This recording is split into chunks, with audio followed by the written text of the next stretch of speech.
Okay. Whenever you want.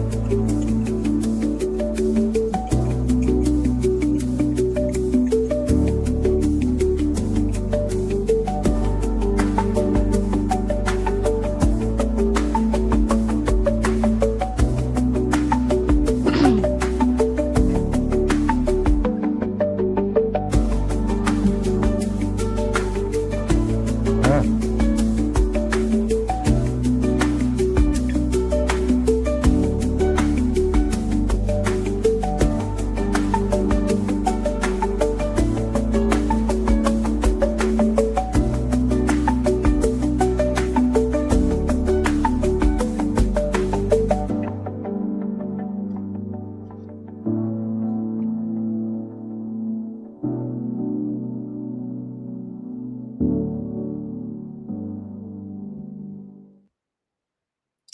Hi. Oh, your microphone's off, Dylan. Hey guys, I'm here with Mr. Dylan Gill. hello. Hi guys, what's up? Thank you for coming. I'm really excited right now because I've seen Dylan a couple times now and I've wanted to pick his brain and he's been in chats and I'm like, dude, like he's on his journey of healing and I love it. And so I wanted to just chat and see if you guys had any questions. Hi. What's up? How are you guys? So, Dylan, will you give a little background for those that don't know you? A background of my life. Yeah, I know that's a difficult question. Like, All right. everyone's always like, "Who are you?" And it's like, "Well, do I answer like what I've done, like my jobs? Like, who am I? I don't know." Which Like, one's Rika in the chat? Because did you change your Rain. name? Rain. Oh, I did not know that. Hello, Rika. It's so nice Rain to makes meet you. music, Yeah, right? okay. That makes total sense. Awesome. Yeah. Um, I I don't know. I've been thinking a lot about that recently. I think that's kind of why I changed my channel and deleted my old one. And not in a fit of rage or anything. It just seemed unaligned and it was to what I wanted. And I felt all the content had was filtered through something that didn't feel genuine. Mhm. And I decided to kind of take a step back and um, start talking about my life from places that I haven't spoken about, which Yeah. is before went to the Sea Org and, and growing up in the San Francisco Bay Area and having, like a lot of us, um, like Scientology's been in my life since I was a kid. My grandfather was in, my uncle's in currently, my aunt's currently in, my dad's in, their kids are in, my siblings are in. Wow. But I mean, I've been the bad guy long enough that I've tried every which way to own it, to try to be intimidating and be an SP, and then I've forgiven him a few times, and none of it really matters. It's more of like I think when I finally forgave him, it was that I didn't want to keep carrying that emotion with me. Mhm. And he doesn't care, but I cared. I bent over backwards for years, punished myself, did all sorts of stuff. So, Your uh, father? yeah, with my dad, with just me, like how I being a son and being like, it's a hard.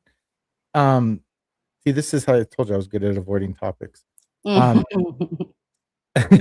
when so growing up, I grew up in Scientology. I grew up in the Mission Network before it got disbanded, and in the San Francisco Bay Area, which meant um, Santa Clara, Santa Cruz, Los Gatos, the San Francisco Org, Concord Mission, South Lake Tahoe Mission. Like we pretty much were all through there. My family were artists and musicians, Mhm. and so I don't know if that makes it different growing up, but when it was a lot different. I was around a lot of like interesting non-science and cool Scientologists like Chick Corea and hung out and used to play with his kids, and well, they would kind of jam, and Edgar Winter, and my dad used to like play drums with the Grateful Dead as a studio musician, and like it Wow. was so growing up like that was like, but still he had that whole like trying to recruit people in, and like it was sort of a, and people at that time were searching for that kind of stuff. Yeah. So and they were also like Scientology was so much different then, and Dianetics was, well, it was more Dianetics, and it wasn't even really Scientology. But like, there was a guy named Arnie Lerma who Hmm. had a terrible um finish to his life, unfortunately. But um when he was in, he used to speak about like when Celebrity Center started, and how much of a different scene. Like they'd be like, "Hey, you can't smoke dope if you're gonna get auditing," and like they were really tolerant. It was like a whole different vibe. It was Wow. I didn't know um that. well, that's what kind of like that's where in Scientology there's been a few exoduses, Okay. right? So when it first came on the scene, it was pretty big, and then the artists kind of like, that's like you were kind of talking about earlier about how they're targeting all these different, and I was like, yeah, it's the dynamics. They're Mhm. basically going and picking a dynamic and targeting it. You Yeah. have problems with marriage? Scientology will help you with that. You got problems with your friends? Scientology's got you. And that's um kind of how I grew up in it. And then when I ended up getting recruited for the Sea Org, it took a way different turn. Like right prior to me, like months prior to me getting there. Hmm. There was a bunch of pivotal moments in the movement. But even at that time, the GO had started. Um, and so it's always been this kind of weird, like I grew up not even thinking of it as a church. I grew up thinking Wow. of it as a philosophy of the mind. Really? That's what it Wow. was presented as. That's what I was Yeah. told it was. You were talking about auditing, and um and you're talking about how like people are saying that they can't fall for anything, Yeah. or people will fall for anything. And I was like, I when I thought of you saying that, I was like, my uncle was the first one that told me when I was like 6 or 7 years old. He's like, "Oh yeah, no, auditing's just like a really cool conversation with two people that trust each other, and then you learn something about yourself you never knew." Yeah. Yeah. And I was like, "Oh, well, that sounds good, and I love and trust you, so hey." You know? Um, Wow. so it was never even inside, it was always a joke that it was a church. That was Wow. always kind of, because it's a I mean, it's bigger, like that's almost like small think, Yeah. right? Yeah. It's way bigger game than that. So it's Yeah. funny how these uninformed people that they use derogatory terms for um, can be laughed at, and the Right. laws can be laughed at, because they figure by the time people catch them doing what they're doing, because they're so knowledgeable, that Hmm. they'll be the ones making the rules. Yeah. So they really don't care. Yeah. How long have you been out now? I've been out, I want to say like 25 years. Wow.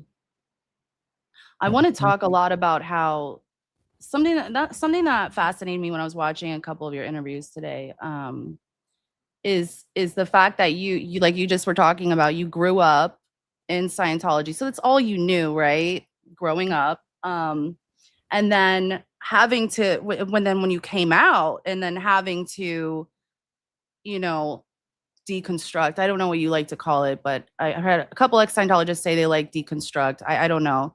That whole deal, right? Like how do you just throw everything away? You got to put new stuff in there, right? Like you got to build it up with something else and new tools. And you said you did a lot of therapy, but that's I really want to talk about that and like the different things you learned were normal and how you can go from like what does it look like going from being in the Sea Org, or you were Commodore's messenger too, right? At one Mhm. point? Yeah. Wow. Yeah. Will you tell everybody what that is in case they're not familiar? What that Um, a position is? Commodore's messenger running an errand or doing his job is an emissary of the Commodore. Whatever is being said or done to that messenger is being said or done to the Commodore.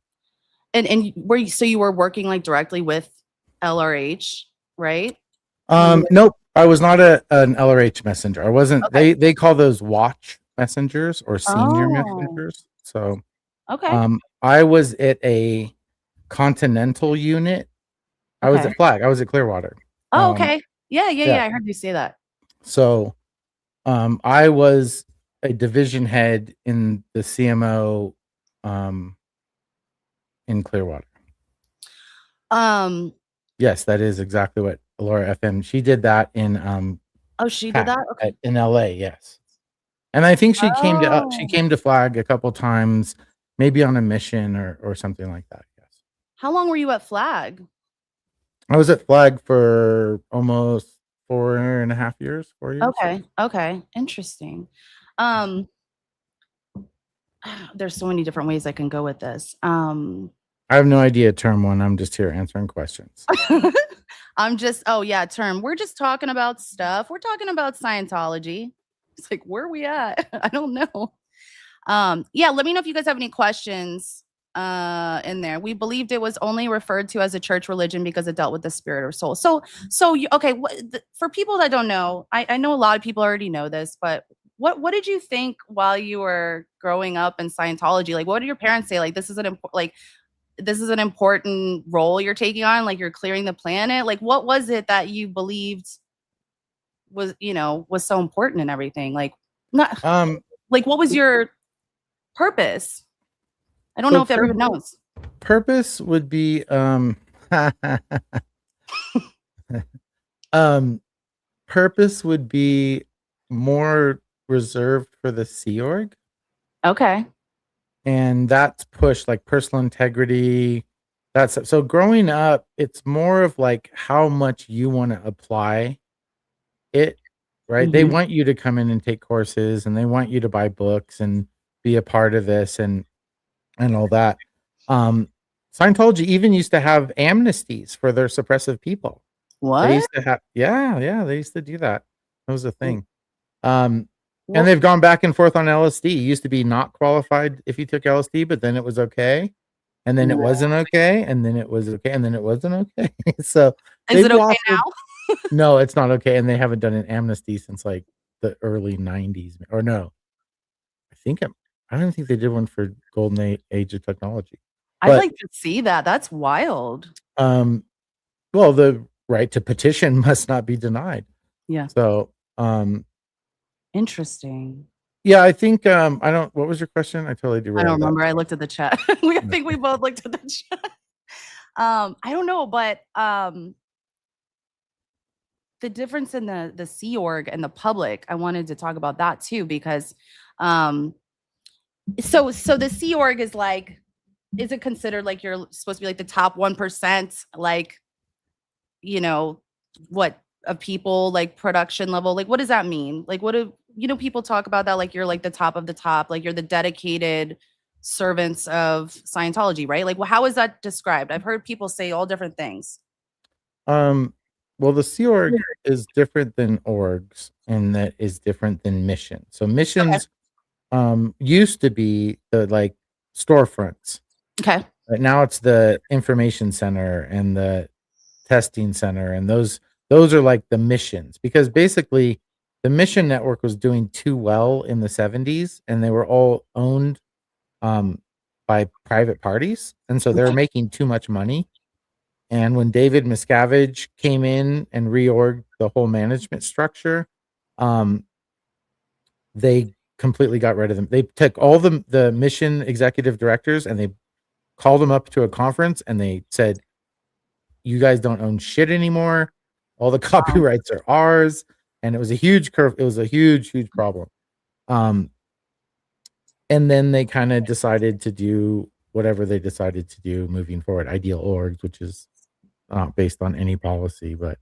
um, but so yeah, to get out, I grew up in the missions.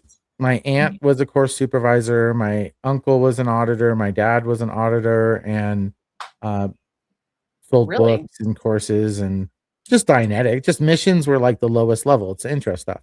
Okay. So then there's this. The org is the local. Like as soon as you get through all your courses that you can kind of do at the mission, then they kind of bump you up to the org, and then Okay. they do higher level, like the grades. Um, and they do like real basic bridge auditing, but they do like sunshine rundown, CCRD, clear, like a bunch of those mid-level bridge stuff. I'm assuming most people that know about Scientology understand most of that shit. So, Mhm. um, How and they far up do the bridge? training. So there you go. Okay. How far up the bridge did you get? I made it to clear. You did? What does Uh-huh. clear mean? I think a lot of people know, but Yeah, it means basically you don't let your reactive mind affect you anymore, and you okay. understand that you're just kind of making it all up in your head. Um, so, and I originated that in a weird way. I didn't do it the right way, but nonetheless, I originated it, and they had to deal with it. So, I don't know. What are you gonna do? Because when you go in the Sea Org, you get promised a lot, but you don't get delivered a lot. You have to produce a lot, but you don't get the rewards promised. Okay. Clear certainty rundown Okay. is what CCRD is.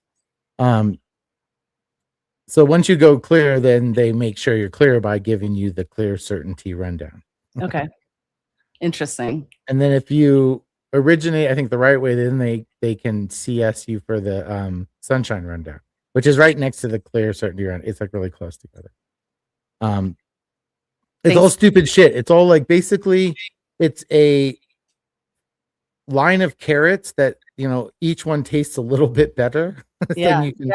just kind of keep chomping away. And then Oh, once they know you're ruined, right? Like, so you were talking about OSA earlier, and yeah. Scientology at its core is not a religious orientation. That's just what they're kind of, that's their safe pointing. They're Mhm. a data gathering entity. That's Mhm. what they do, is they gather data, right? So Mhm. it's just, where's the emphasis? Where do they gather data? If you're in an estates org, you gather data on contractors, you gather data on everything, not to maybe use it against them, but that's what Scientology is. Yeah. It gathers data. Yeah. And if you're a person, let's say you take an OCA, an Oxford Capacity Analysis Mhm. test, right? Mhm. And then you send that in. Now, as soon as you send that in, a folder, a little personnel folder, or a little um personnel folder is um made up for you. And that letter that's put in there, and they grade it, and then they call you. And then if you come in, they'll grade the test, and then anything else you do is put in there. If you get any auditing or anything, then they make a little auditing folder. Mhm. And then when you go in a few times, and let's say you're late for class Mhm. and you got to go see the ethics officer, well, then they make an ethics folder. Okay. And all your stuff goes into each one of these folders, and it keeps accumulating. So even if you are in the mission network and you're a kid, and then you do some stuff at the org, and then you get recruited to go to the Sea Org, all those folders will follow you along. Mm. It's all the stuff Interesting. you've ever done in your life, right? So then when you join the Sea Org, I'd say, as even as a kid that grew up in it, one of the biggest um outpoints, which I know is a kind of crossover word. I um was looking at you like, "Wait, what's that?" well, red flags or I whatever we I know want to what you call it, right? yeah. One of the things that kind of raised an eyebrow was that how careful they were for even somebody who, like, my grandfather was, my dad, like, they can kind of track my history pretty Mm. good, Mhm. right? But like Yeah. they do this life history um that is just crazy. Like, it's Really? multiple pages. It's like everything. Have you ever talked to a reporter? Do you have a reporter in your family? Do you have anybody that ties to the government? Do you have anybody that ties to the psychiatric field? Like, Oh, their paranoia kind of comes out a little bit. okay. Um, I was curious about that. Even as somebody going in, right? But also that's used to kind of qualify you. So when you go in the Sea Org, like, for example, I was recruited for Flag. There's two major orgs at Flag. There's Mhm. the Flag Service org, Mhm. and then there's the Flag Crew. 'Kay. The Flag Crew takes care of all the estates, all the buildings, everything like that. The Flag Service org does all the auditing and training and all that kind of stuff. Then there's the CMO, and RTC is now a huge part of it. Um, yeah, life history, and they check you they on the meter about life history. So you not only do you write it, you have to write everything out. Then they go take you on the meter, and they go through everything, and then they'll write like tailor-made sec checks based on all your answers, that any reads that came up on the meter. I Yeah, bet. it's brutal. Um, But when you're like 14 years old, it's like really like I don't have what? I've done the Pure 3 times. I'm 14. I've never done drugs. I didn't drink my first beer till I was like 22 years old, Yeah. 23, yeah, something like that. So, yeah, it was Wait, were you in Scientology when you drank a beer? no, no, no. Okay, I was gonna say, how'd you manage that one?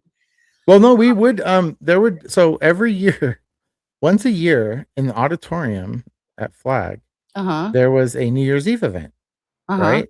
And they would have champagne and every year without fail, like one of the messengers or one of the other crew would like take a glass that was half drank and drink a couple drinks, and then they get caught when they're getting so before every auditing cycle there is a thing called rudiments, Yeah. and they ask you if you have enough sleep, if you've eaten enough, and they check these all on the meter.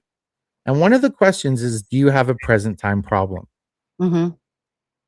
And so usually that's what would come up is they're like, oh, shit. And so then that comes up and it's a big deal and you got to go to ethics. And so, yeah, there a lot of kids that were in young drank, they Okay. would drink once a year and get in trouble or however, so. Wow. Are you able to answer this or no? Do you have But, any health issues from the Purif? um, not that I know of. So I grew up taking handfuls of vitamins, like handfuls. Handfuls. Like niacin, Yeah. B12, minerals, like handful, like horse pills, like 6 or 8, and plus like niacin every day. And then when you did the Purif, it was a lot more niacin. Oh, Um, but I don't know. And my dad was a super health freak, like a lot of parents. So when we first got together as second gens, right? And we sort of kind of started coming together, there was some really good harmonious times. yeah. And we all kind of let down our guard a little bit, and we realized we had so much in common, something that doesn't get brought up like Yeah. now. And we all had parents that fed us carob instead of chocolate. And we all had parents that like Mm, would give us kefir instead of milk, like all these health and granola and like puffed rice wow. and puffed like it was and honey on crap. And I, at the time as a kid, you always were like, it's like you're the outside kid being like, well, they look at their cereal, that's all yummy, and you Yeah. couldn't eat it because it was part of the whole. You were part of your whole religion and your whole group and networking. They were, and I don't know how much of that my family being artists and musicians played into it, but I think at the time it was yeah, exactly, but so healthy yet smoking. That Smoking. was such a Scientology thing though. Yeah, I heard that. Even people that got into it that didn't smoke started smoke. It's kind of what is that when you emulate somebody that you Yes. admire? I don't know the terminology for that, but Emulate. um That's yeah, kind of maybe how it so. was like in AA, but I'm not saying it's a cult or anybody, okay? It could be considered. Right. Well, A lot of it's things can be funny. considered a cult. My friend got a DUI when I was when we lived together or something or hung out. Mhm. And I went to AA a couple times because I felt like Yeah, you said that. I'm like, well, like I'll go with you because like, man, I have to go, and then afterwards, go. I'm like, yeah, for sure, I'll go. So we're sitting there, and everybody's getting up and like, I'm Brad, and I'm an alcoholic, Yeah, and I'm yeah. like, they look at me, and I'm like, I'm Dylan, and I'm alcoholic, and I'm like, oh shit, I don't know No. what to do, and I like it was terrible, but It's a I think weird that thing going for the first time, right? Like, it's weird. when I didn't have any reason to be there other than I was support, I didn't know if I was like, I'm just supporting my friend here, like, A lot of people say that. right, and then they're probably not, and I was like, Yeah, I never went back because I was like, dude, that's not, I don't probably belong there, like, probably like, not. I feel like like you would know. I wanna talk more about what you just said, like, how the second gen started you guys started, like, finding each other, how and, like, your community. You talked about that a little bit on Liz's, and I wanted to know more about, like, finding your peer group, and you said, like, in counseling, that's what it is. It's like it comes down to, like, finding a peer group that you can. yeah, I mean, one thing in kind of in healing from a lifelong thing, and whether it's domestic abuse or domestic violence or growing up in an indoctrinated or high demand religious Yeah. organization or whatever trauma we identify with that stunted the way we develop, um, you go to therapy and I think it's like just when it starts feeling safe and good and you start like developing that trust is when change starts to happen. And we have to embrace that as much as we want shit to stay exactly where it's at, we either have to keep growing or we're going to kind of fall. And Yeah. we might slip back into those neural pathways that we haven't fully either changed or readdressed um or regrooved. You know, I think with some trauma, it's so scarred in Hmm. that you can't, it's something you just have to accept over Right. expect to change. And it's hard. It's hard to, and that's where a peer group, like most counselors are like, okay, we've done everything we trust. Now you need to reach out and find a Yes. group of people that get you. Yeah. It's a And you're must. like, okay. And right. It's a must for, it's not even just for Yeah. Scientology. And right. It's Right. like, that's what happens. I'm So like, you with us, have to it's really, find it for maintenance, like to stay in the condition you're in, which is going forward, but like, well, it's like, like right. It's the sober, whole right? analogy of tools in a tool. Like you get all these Yeah. tools and they're shiny and new and you use them. And then you even use some that don't maybe fit what you're doing now, but you Yeah. still use them to do it. It's like using a hammer to like do something like something you're not supposed to do, or a Yeah. screwdriver to as a chisel, or pretty soon they'll get dull. And if you don't take care of those tools, or be like, hey, are you still using a screwdriver to pound out this stuff? Like, no, we use this now. And you're like, oh yeah, okay. So that's Got kind it. of that peer group, right? And Yeah. I guess the hard, like what I take responsibility for is coming into it thinking everybody was where I was Yeah. and everybody had a similar ability to be vulnerable, Mhm. or a want to be vulnerable, Right. right? Because that's kind of how you heal is. And then it's once you start to be vulnerable, it's hard to know when to not. It's like, hey, I'm Dylan, I was raised in a cult, like, no, Yeah. no, no, no, those are inside thoughts. We don't express, like, I do we this with express those when people want, like, they show interest, right? yeah. Yeah, I'm like, "I'm um an alcoholic. Right, and it's Oh, I that don't do oversharing trauma that." response, right, I get it, like, I did that too, and I had a therapist be like, "Hey, they have to want to go have a cup of coffee with you," and you're like, Yeah. "Oh, you don't Yeah. just say, 'Hi, here's my life story'?"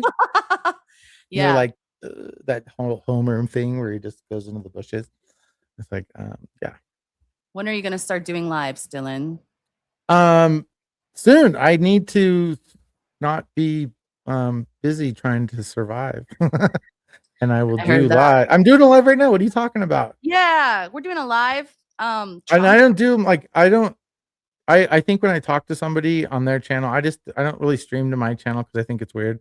Um, and then I a lot of times, honestly, talking to myself to like that whole Paris, like it's really weird. Like for Yeah. me, I Yeah. have a hard time, like I don't know. So The only reason that it was kinda natural for me is because I would do groups for years and years and years, so I'm like, I just was used to that, so that's kinda where my mind went, but you have to use the group to do it. So it's like not the same. It's like I'm talking and then there's a chat. So, but I still kind of like improvise. And I don't think, that's not really how you're supposed to do YouTube, but hey, that's kind of where I got that from. Hey, right. hey. Um, Trauma bonding is a younger person concept. Huh. That's interesting. Because I completely understand trauma bonding. yeah. And I understand why it's even needed sometimes to help. It's like, I remember, have you heard the whole thing about, so when you experience some kind of trauma or something you need to survive past, the person you have to become to heal from that is also someone you have to let go to be who you truly are. And that's scary as like all Yeah. get out, right? Yeah. Because like, you can be that warrior for that child, right? Yeah. And you can be as strong, but eventually you have to let go of that impenetrable shield and let that true you like walk. You can be strong for something that happened to you, but you can't keep that in stasis either. Right. Like a Or you shield, like a can, and we can do armor. whatever we need to do in healing. I want to make sure that for me, I feel like I can't let that child just be there scared. I got to keep showing and shining light and letting them take small steps Yeah. to be strong and mold with this impenetrable warrior that will like kill and die for them. Yeah. And that's something Yeah. I don't know what that middle thing. I think that's what is when you have kids. Um, for me, it was like really interesting, Yeah? really interesting. How did that go? Yeah, 'cause, you have kids, right?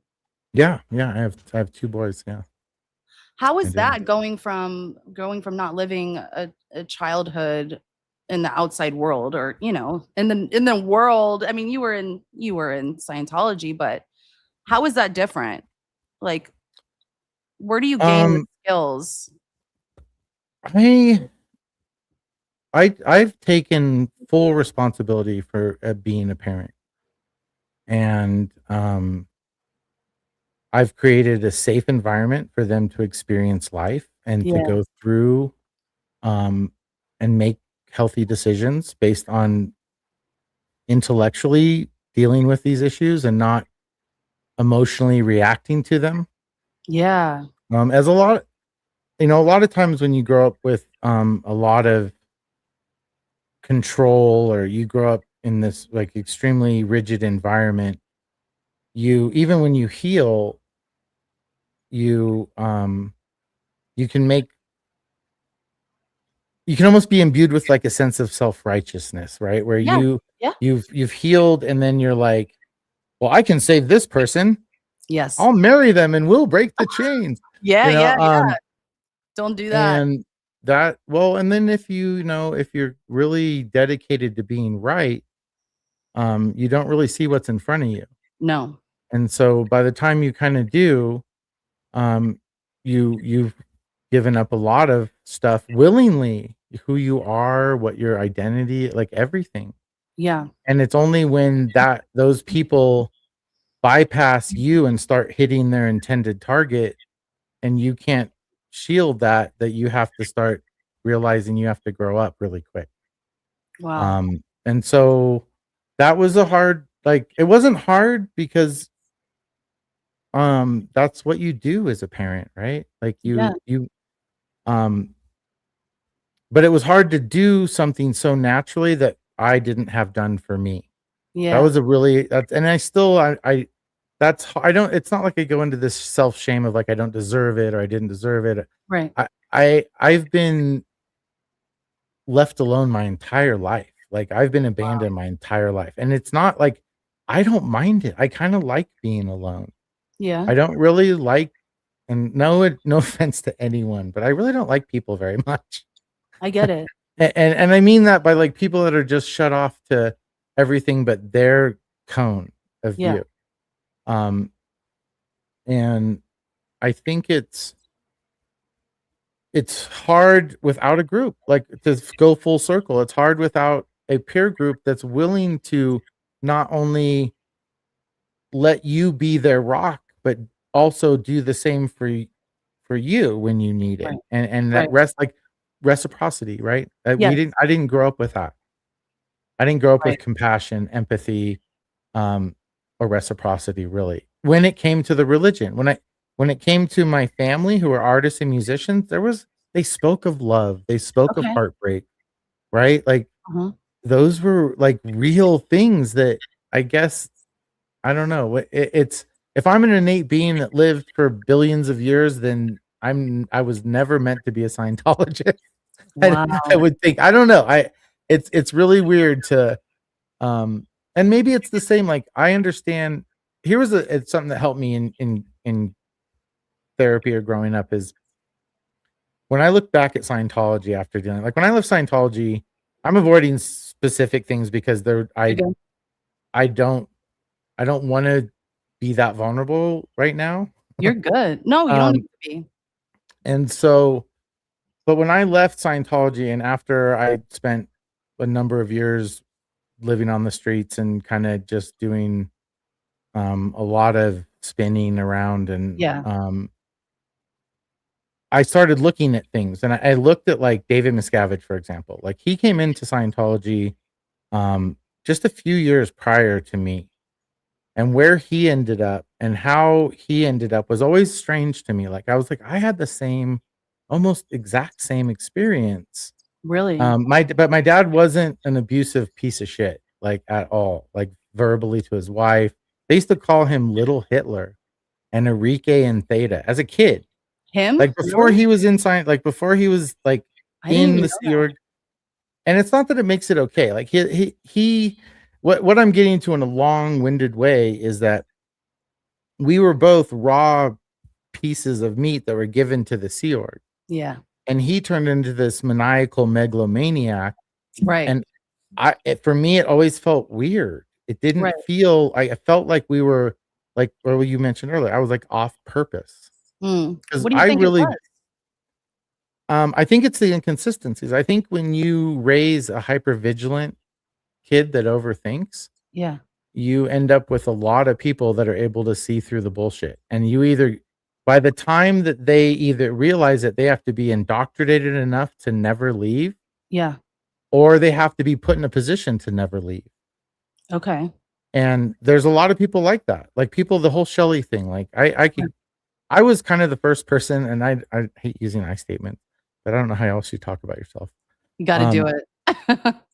that said where Shelley was, and then it got confirmed by people that left because I understand how science. That's the So there's all these people that were these high execs on public facing entities, right? Like Mike Yeah. Rinder and Marty Rathbun and not Marty so much. He was sort of under like behind the scenes. But I was like with around all those people, but a fly on the wall. I was just one of the rank and file up in those higher orgs. Wow. That's So I know interesting. exactly how they work. I know exactly. I was the gears.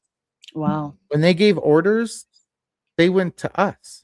My Hmm. commanding officer, the last one I had was Tom DeVocht, which I'm Really? sure a lot of people know. I knew Yeah. Tom. I know Tom very well. Jenny, his wife, was my direct senior for Wow. years. um, and before that, there was a much. I mean, Tom was a great commanding. He was a really nice guy to us, I guess. I mean, That's that's what the I do. difference. Yeah, the royal we. Yeah, there you go. I'll do that. I do it sometimes. But Sorry. it's sort of that. I know I'm completely off track here. No, you're not. But, You're not. We don't have a track. We're just right, going right. on. Um, We didn't plan anything.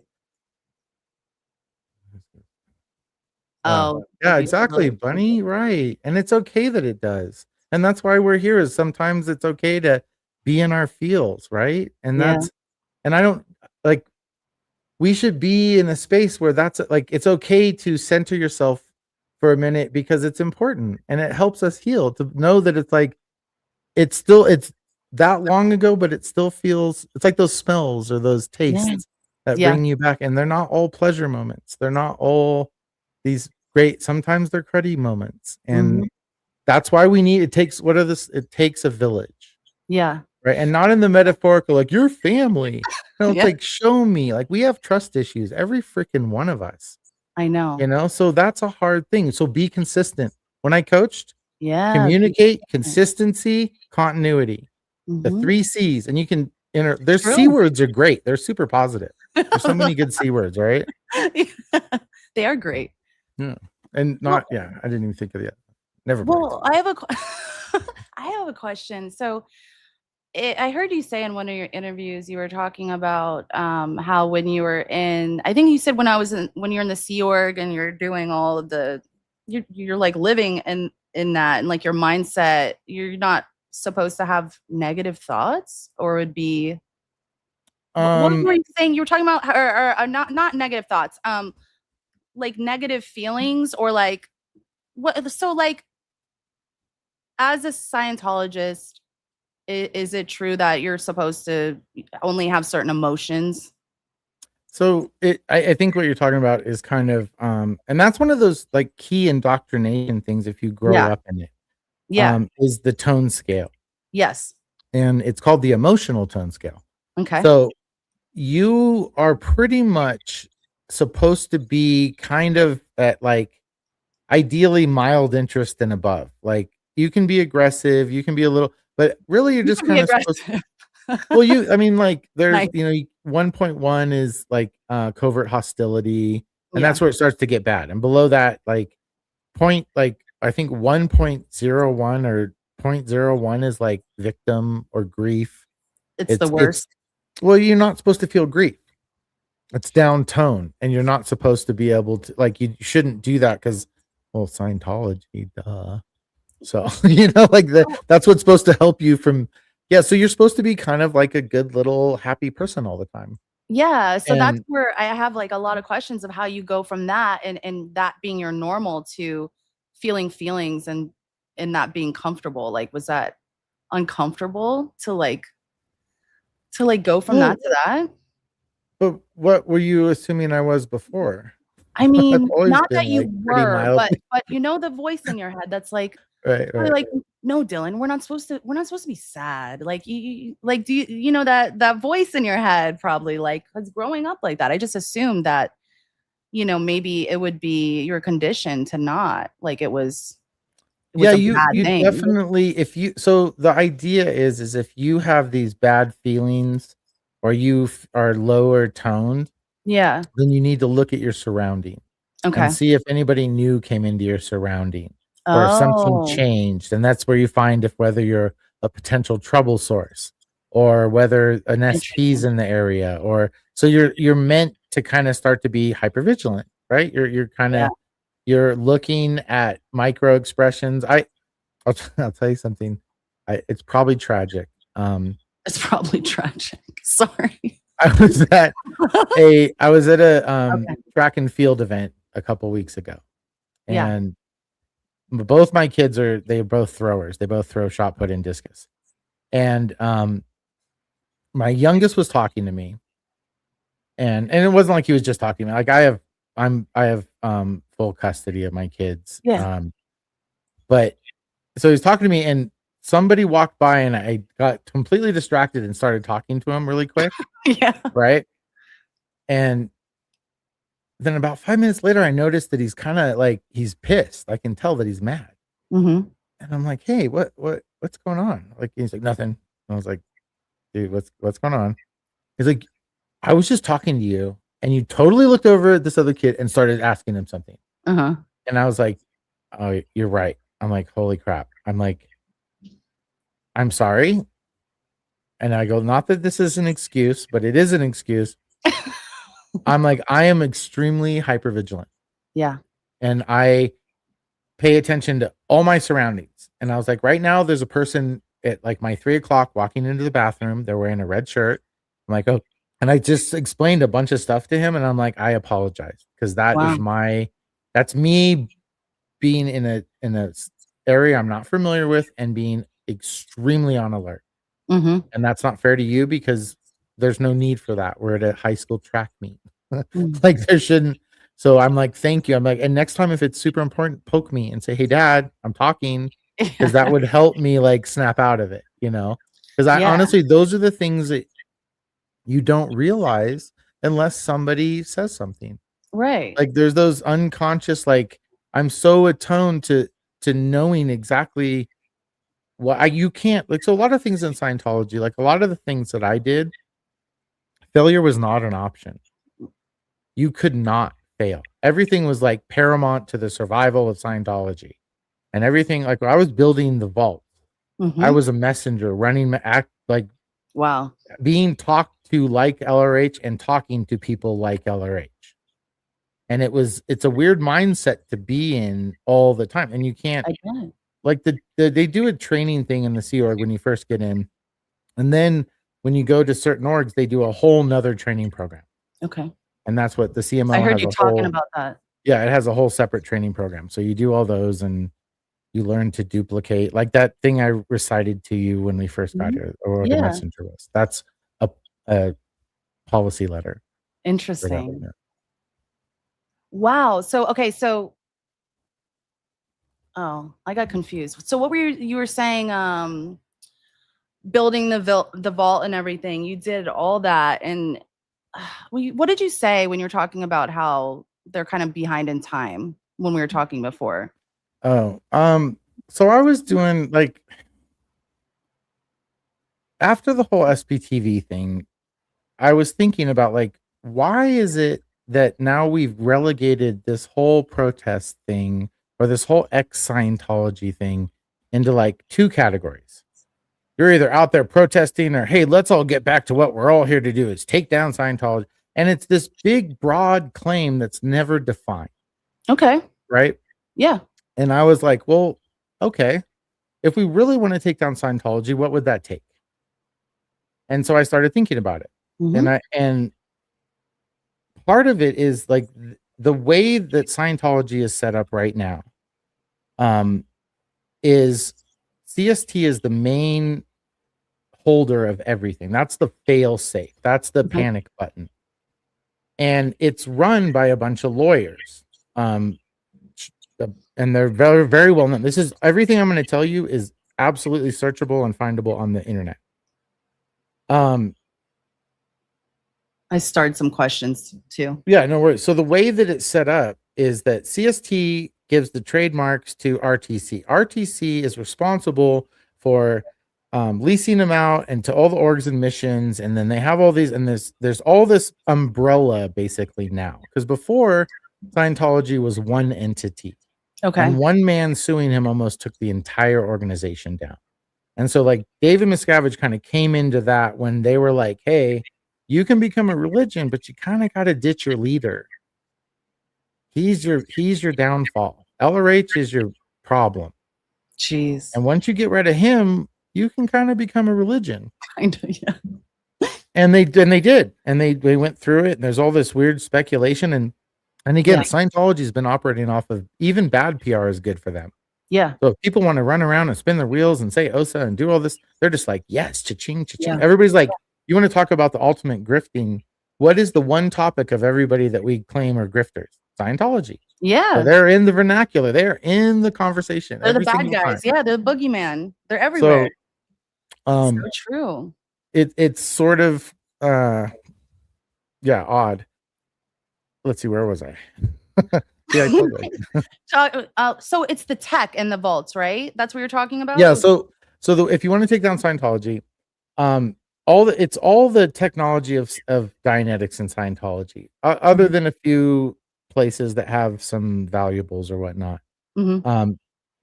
But it's an archaic religion. Yeah. So the nomenclature of Scientology is something that won't translate well in 100 years or 200 years or 500 Explain years. that. Why do you say that? What do you think that is? Well, did you do your SHSBC over at St. Hill? Yeah, no idea what you're saying. Right. Yeah. I know, right? So But, what was that HCOPL that, right? Or the HCOB? It was HCOB, right? Yeah, Tech Bulletin, of course. It was probably from the EDs, right? Like, was it ED? Right. So this is where it's like, this is how they talk. Right. So there's no way, if you don't already know it, there's like, and you don't have the tech, like you're not gonna, it's what is that? Group of people restarting society are gonna see this stuff and be like, we need to word clear everything. And wait, don't look at that one yet. Right. We have to go over here. That's out gradient. You can't look at the OT. Like, what are they going to unlock as you get to a certain point? Like, I mean, did they even think of how the fuck people are going to get in the vaults? No, did they? I don't know. No, of course not. Like, what are they going to have they're going to have the password is like right before nuke. Don't forget to put the password on the wall so everybody can get in once it's nuke, or the Thetans. So they're going to know it. Yeah. So like how do you if you use the intellect, well, because we put big signs on the freaking ground and they're going to see it and be like, oh, as Thank above, God. so below. This is our big, like, that's kind of what the whole purpose. So the CST is kind of like ultimate safe pointing. It's like, we need to take all this money. We need to be a legit religion, right? So everybody, you want to know how to take down Scientology. You say every church is being underutilized. Okay. Right? Either the federal government or it's one other person. There's realtors could do it. Basically, they're using their spaces not for what they say they're going to, right? For their purpose, yeah. For their purpose. So they're just buying it up, right? With all the money and donations. The ideal orgs and even those are the way that's set up is the church buys the property, then they lease it back to the local org, and the local org has to pay all the utilities and maintain it and run it while they own it. Interesting. Right? So even when they do the ideal orgs, if the orgs don't make enough money to pay the utilities, Scientology loans it to the org. So then the org's in deficit and always, right. That's why the contractors don't get paid in local level because they never get approved. Yeah. It's basically like a money laundering. It was when I was there. We took money from Scientology. It went through like ASI. It went directly to us and we built vaults. right? So Interesting. Thank the you. the people that are on the board of CST are all non-Scientologists and very rich lawyers, and ones that don't give a flying crap about the Scientology religion. You know what they Wow. do care about is Money. being charged with um what is it? Judiciary. I'll have to look it up again. Misconduct. Yeah, but it's like basically they're overseeing something that isn't being used for the correct purpose. And so they would have to call an immediate board meeting, get rid of RTC, and claim it and basically get things go. I have it all written up. But either Wow. way, I don't want to get in the weeds about Interesting. taking down. But it's like if you really want to take down Scientology, we could really take down Scientology. Well, let's do it. I What is don't that? like. Um, yeah. So the the the way OSA basically operates is they're just like any other org. They have divisions, right? They have a legal division, they have an information division, and their info division or the info bureau is one of the interesting things is when Mike Rinder left and he left with those files, Yeah. he was redoing the OSA org board. Really? Yeah, he was completely going through and revamping the entire OSA org board. That's what was one thing that nobody really talks about that. It's really weird. Hmm. But OSAs, they don't want to get direct contact unless they know it's somebody like a Tory or somebody that's been in like that. So they'll Oh, tell a Tory to go create a bunch of accounts yeah. and then be like, hey, now give me the passwords. And then they'll use those accounts to come on and be like, oh, Lindsay, you're so great. Oh my God. Everybody else is idiots because they suck. And then they'll have another account being like, oh, you're just a freaking this. You love grifters and blah, blah, blah. Right. And then they start fighting. And then when people catch on, they start to keep track of who catches on. So that's Ah, one op. right. Right. And then another op would be, okay, we need to find out like what's in Mike Rinder's trash. Like, so That's an op. but no, and then so that would sound dumb if you go hire a private investigator and they're like, oh, you want to go dig in somebody. So they say, we want to hire this firm and we want you guys to hire a firm to investigate this pedophile or this blah, blah, blah, or Oh, whatever. yeah. And then, so now it can't really be traced back. And everybody thinks they're doing a good, honorable thing. That's what I So was it's, gonna ask you yeah. because I understand that there's always usually like they have some kind of padding, like another like something in the middle between them directly getting them to do whatever they want them to do, right? Is that true? So that they don't get caught or whatnot? Well, so they're not, they have to, yeah, absolutely. They do it so they don't get caught. Yeah. Yeah. Well, and another ex-Scientologist that did stuff for OSA told me that they would not risk doing something illegal unless it was worth it. Like they're not just running around committing all these crimes.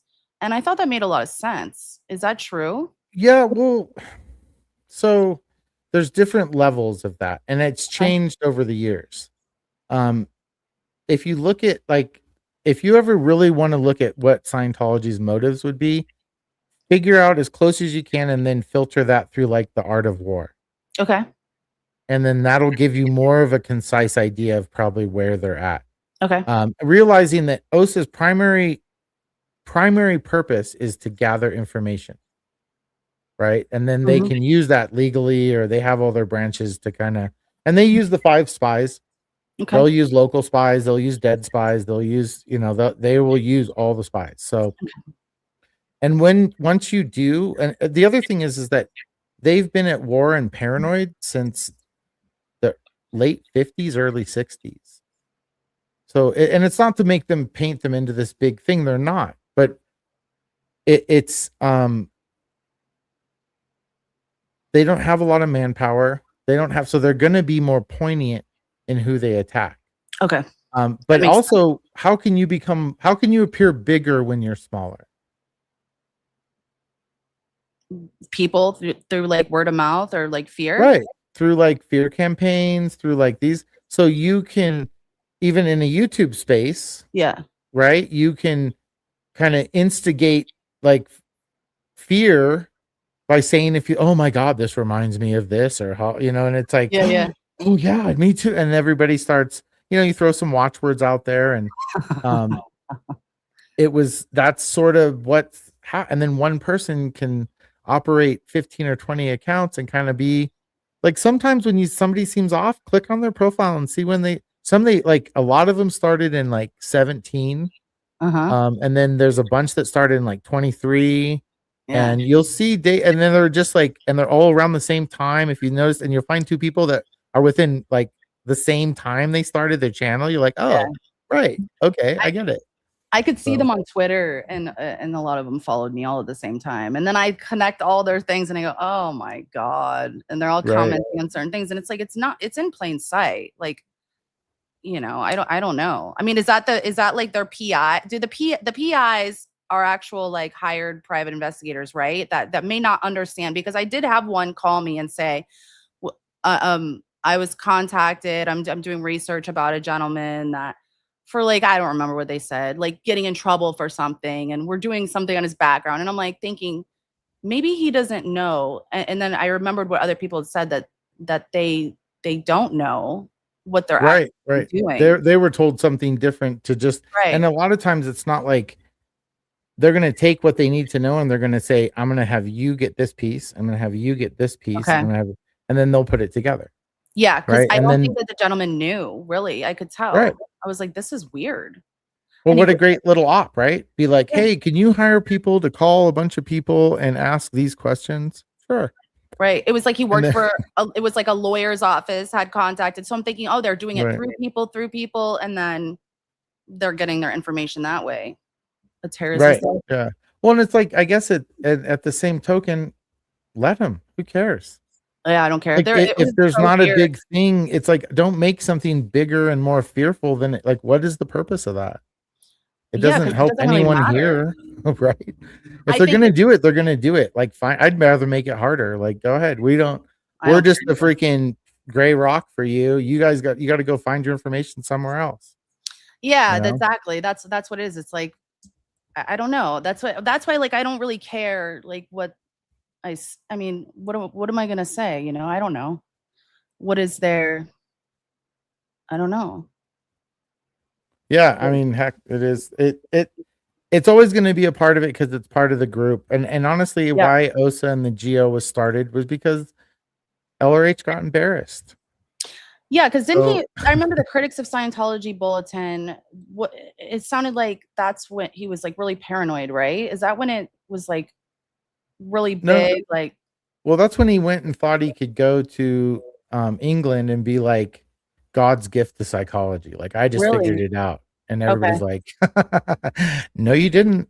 And then he was like, "Aha! Well, you're out to like that's where that whole idea of like, I have the truth and the thing that will set you free. Yeah. Like, he was dedicated to misunderstanding peer reviews, everything.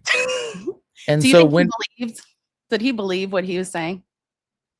Do you think? so when there was a guy named Sarge who was on the Creston Ranch with LRH right when he died, and I talked to him at a gathering a while back, and he was the one that made the e-meter that was supposed to electrocute him, but they never finished it, or LRH never used it, kind of thing. Yeah.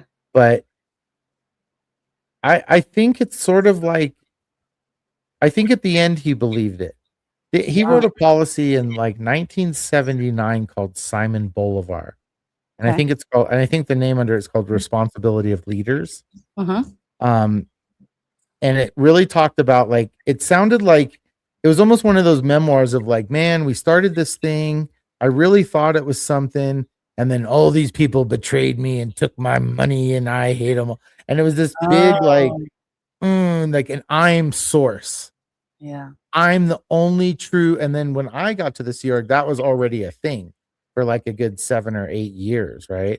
So when I got there, it was like, it's source. If it's not written, it's not true. There's no verbal data. There's Mhm. no, like, you have to know. And that was kind of what helped me wake up. Was like, I knew policy. I Okay. could recite policy. I knew where to say it was. I knew what it, And that saved my ass in the Sea Org, because if you had the policy backing you up, you Mhm. were untouchable. Right, because you would For the most justify part. everything, right? You could Right. justify it through the policy, and if you knew how to, like, finagle your way, you could Or do if you that, were just right? a really good indoctrinated student. Right. Absolutely. True. They make you Wow. study. Like every post, you have to get had it. You have to be a proficient at your post. And it's all Scientology, Mhm, but you have to read those and understand them and get checked out on them and get like it's word cleared on them, and you go over 'em multiple every at the beginning. Like there's policies that are at the beginning of every course. mhm. So it's just that repetitive, just pounded into you. You said something like you identify as your post, and it's like failure is not an option, right? Like you Right. have to succeed. And then I remember Nora was talking the other day about like lag com and stuff like that. And I'm like putting Lags, yeah. com lag or whatever. And I'm putting it together in my head, and I'm like, it's like when you said something about being like your productive level or something like that is like number one, right? Like being productive. Is that what you said? Always Well, being productive is like the maximum, is that like your ideal is to always be like, what's your motive, your motto all the time? to make the world a better place, to clear the planet, to save, like, to preserve the technology for all mankind, like, pick an org. So Like, like that's by being productive, right? Like by doing your post, right? Is that like your direct everybody's way? post is important, and you've done this job probably thousands of times. And it's like So part of the you have bigger no mission. excuse because 'cause you've lived thousands of lifetimes. So, Okay, you've like, have you ever heard of the egg theory? maybe. Where, What? the theory is basically you're everybody in the planet. Okay. You've lived I've lived your life, you've lived my life. Like everybody is like I'm on my planet, I've lived everybody I've interacted with, and it's basically I never this heard that. it's pretty good. There's a pretty cool short on, I think it's YouTube or something like that, about it. Um, but it's just training you to be the ultimate being, like a god. And Scientology is basically backwards. They're like, you're a bunch of gods and spirits that got bored, and then you put yourself in bodies as a Mm, game because you got there were no games good, so you made a game, and that's the basic key to the world is like beings like to play games, and that's what you do. So, jeez. um, but it's really close. You also look at like the age of knowledge, and Gnosticism, and there's a lot of parallels with Scientology. Yeah. So yeah, like when you go leave the planet, there's a like implant station that puts you back. That's Gnosticism. That's not Scientology. So there's a lot of stolen like basic truths that he kind of repackaged and put in a way. That's why I think he was so pissed when people didn't buy his shit. It's like Mm, all this stuff is out there. You yeah. just tried to package it and call it something different, which is kind of what I mean, isn't that what we do? History repeats Yeah. itself. Yeah. So I don't know. I'm not saying it's okay, but I'm like, I No, I guess know. when we Well, use it bad, it's bad. Well, that's what I was another thing I was talking to another person that grew up in Scientology, and I was like, "What would you ask as an ex-Scientologist? What would you want to ask Dylan?" And we came up with like was there what was seemingly like beneficial? Like what have you kept anything with you that, because when you left, you probably like took an inventory, like maybe in your mind, right? Like, and that's what kind of like therapy is, right? Like, Right, right. seeing what works, like what's beneficial for you, like whatever beliefs you have, and going through them and dropping what doesn't work. And is there anything that you kept like consciously? Does that make sense? Like what anything that benefited you that you learned from Scientology that Yeah, you kept? well, I kind of Is that learned weird? my whole life, like Yeah, everything because was it's your related identity, to it. right? So So I think when I left, um, after about a couple years, I after about a year, I started hanging out in libraries a lot, okay. and I would read a bunch of books, and then I started reading I read A Piece of Blue Sky, and I read Barefaced Messiah. And those were like I confronted some demons in those libraries. Yeah. Like, cause that's where I was supposed to die, like reading some of that stuff. It was like hard to confront even after like blowing like I escaped from the international base. Mhm. in the middle of the night. Like Jackson tried to and PK tried to chase me down, but they didn't catch me. Um, but like when you leave that, like I would prior to being like after I was in the CMO, I went up to CST.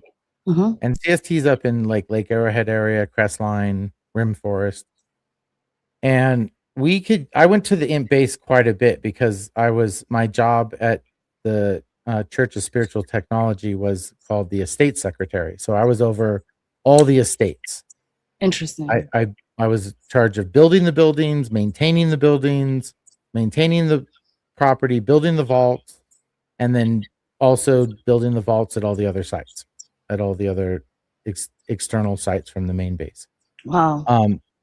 So when I got in trouble, and everybody, I remember on my job at CST, build and approving things that I knew I could go to the RPF for and like immediately. But I Really? had no choice. I had to do it. I had direct orders to do it. And I couldn't be like, well, I have a CSW and I can't, I won't do your direct order, sir. Like, yeah, Right. right. Like you're going to do it. And that's just how that works, you know? And you can try to do stuff later, but you're just basically admitting guilt, you know, if you write a CSW after it. Ooh, that's a So good it's question. what blew your mind the most that you realized was bull when you got out? I don't know. Like I think that I realized in so when I was in flag before I even went up to CST, I was getting this auditing called the FPRD, and Mhm. it's false purpose rundown, right? So they do it basically like I had some headaches when I was there, so we had done some repair things, and they had prescribed for me this false purpose rundown, and we were Mhm. going to do it past life and stuff like that. So um, instead of study time, I was getting auditing. So in the middle of auditing, I was like, wow, I think I just made all this up. Like I'm just mocking up my own reality. I'm like, I don't know why I'm doing it. And the auditor looks at me and is like, what? And I was like, yeah. And then my needle was like just floating, like I couldn't do anything anymore. Like I was done. Like I Interesting. was just I guess blown out or whatever. Uh-huh. Um, and honestly, I need to get back to post and produce so I didn't get in trouble. Like that was like my Huh. big concern.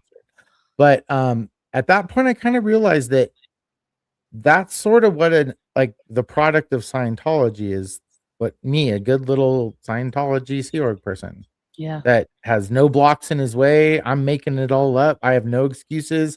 I Yeah. just need to produce and present it. Yeah. And but where their tech side goes, that's a big deal, right? So I think what tripped me out the most was still being so terrified that it might be true. Mm, I think that's what really scared me the most was like, and it really? still kind of scares me is like, because you see, like have you ever watched Ancient Aliens? Watch No. it with an ex-Scientologist. It's like, holy shit. Like there's stuff that you're just like, I thought that was all bullshit. Like, is this really true? And then how would he know Let me that? know when Like, you watch it. yeah, it's Just great. I just wanna hear your I response. don't watch much TV at all, but Oh god. um I used to. Yeah, I used I to when don't I like had younger aliens. I kids. have a thing with aliens. I don't like them. I Yeah, it's like kind of zombies. interesting. It's a whole interesting there's a lot of interesting stuff about our history. I really enjoy history. I think it really kind of helps solidify the present a little bit. Ooh. Did they I mean, you didn't have any, like I was gonna say normal school, but, like, what does that mean? So I was homeschooled Okay. prior to going to the Sea Org, yeah. And then my dad just abruptly and it wasn't even that great. This is kind of what I've been sort of talking about. Like, so my dad was an artist and, hippie and in the hippie generation. And um, my grandparents had a pretty big resort golf course my Wow. family's pretty well established in Northern California. Mhm. But they came over quite early on. There's towns named after us and crap like that. Cool. Um, so my dad was kind of the first. kid from like he was like the first child sort of thing. Um, and subsequently he was sort of a wild child, I guess, a little bit. Mhm. And so yeah, growing up with him was kind of interesting. I got left alone a lot. I got um kind of just left to take care of myself, a lot of the Wow. time. Wow. And it's easy when it's in Scientology because you're kind of you're an ancient being in a little body. Like you're an adult in a child, and that's you get made to kind of dismiss any um growth. Yeah. Like you don't grow, you just are immediately supposed to be an adult and know it. Yeah, how does So that it's affect you now? It's like um you I never think got to now be a how it affects child. me is I understand when I just get anxious for no reason. Mhm. I understand, and I don't immediately understand it, but I'm like, oh right, okay. Because I'll Yeah. be like fine. Like when I was before my oldest started driving, I'd pick my kids up and drop them off every day, and we'd get there and we'd be talking the whole way, and I'd drop them off, and I'd start driving back, and I'd just be like, "Oh my god, like, holy shit, like, I don't know if I'm gonna be able to," and I'm like, "Is this a panic attack?" Like, I don't feel panicky, but and it was just like and I'm like, "Oh, this is what that feels like. This is what that residual trauma Yeah. feels like." It comes sometimes it hits you in waves, and you're just like and if you're not prepared and you don't have a peer group, I've self-isolated. I've even self-isolated from a lot of the second gens, Mhm. and not even at it like, I've been trying to figure out how do you detach with love? And how do you support from far away? I'm good at that.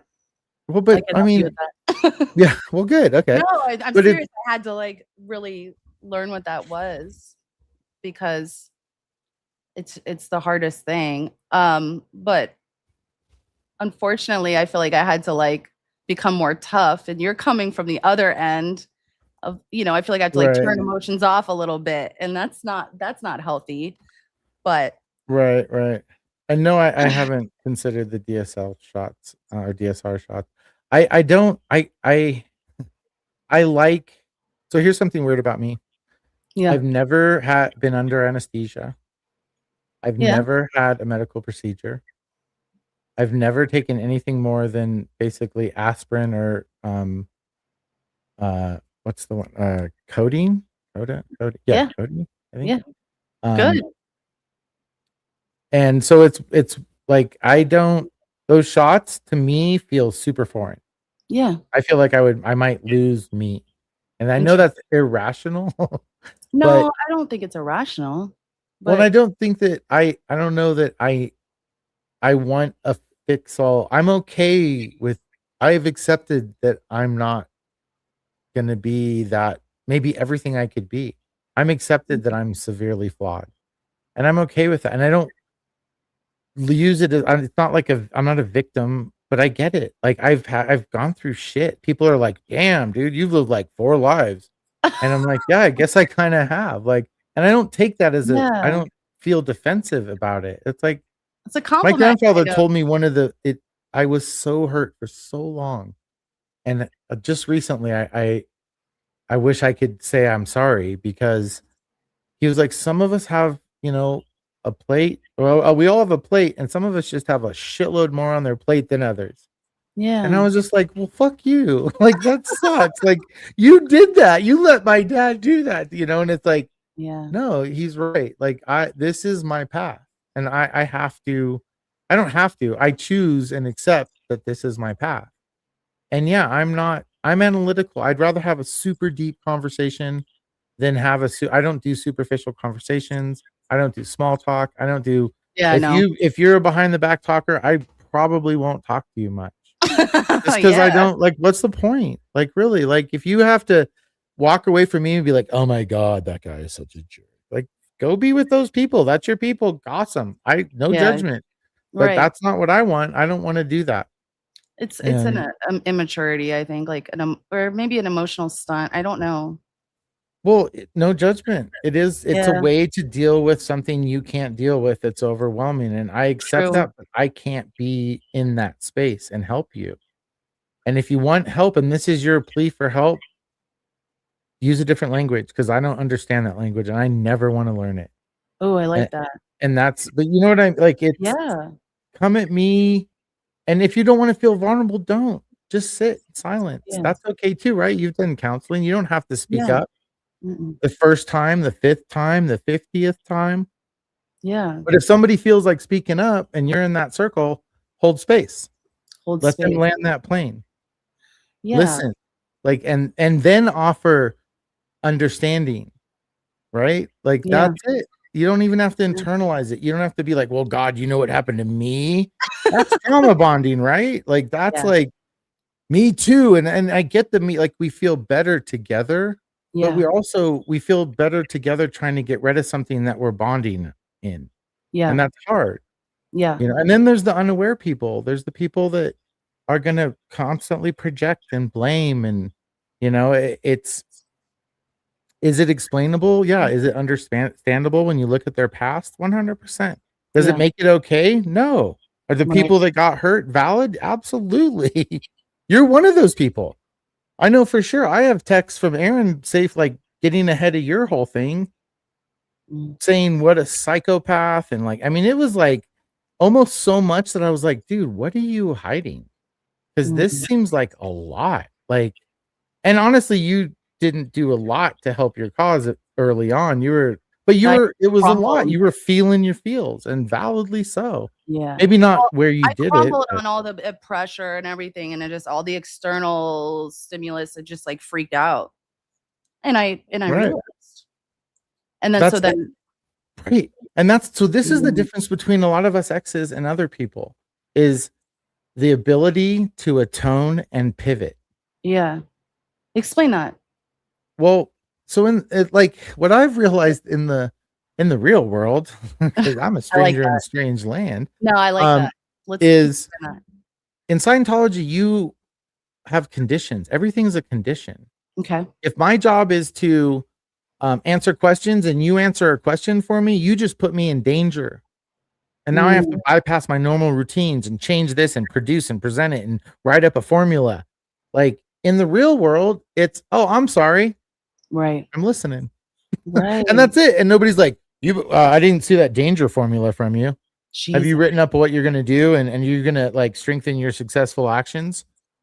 And it's like, I'm sorry.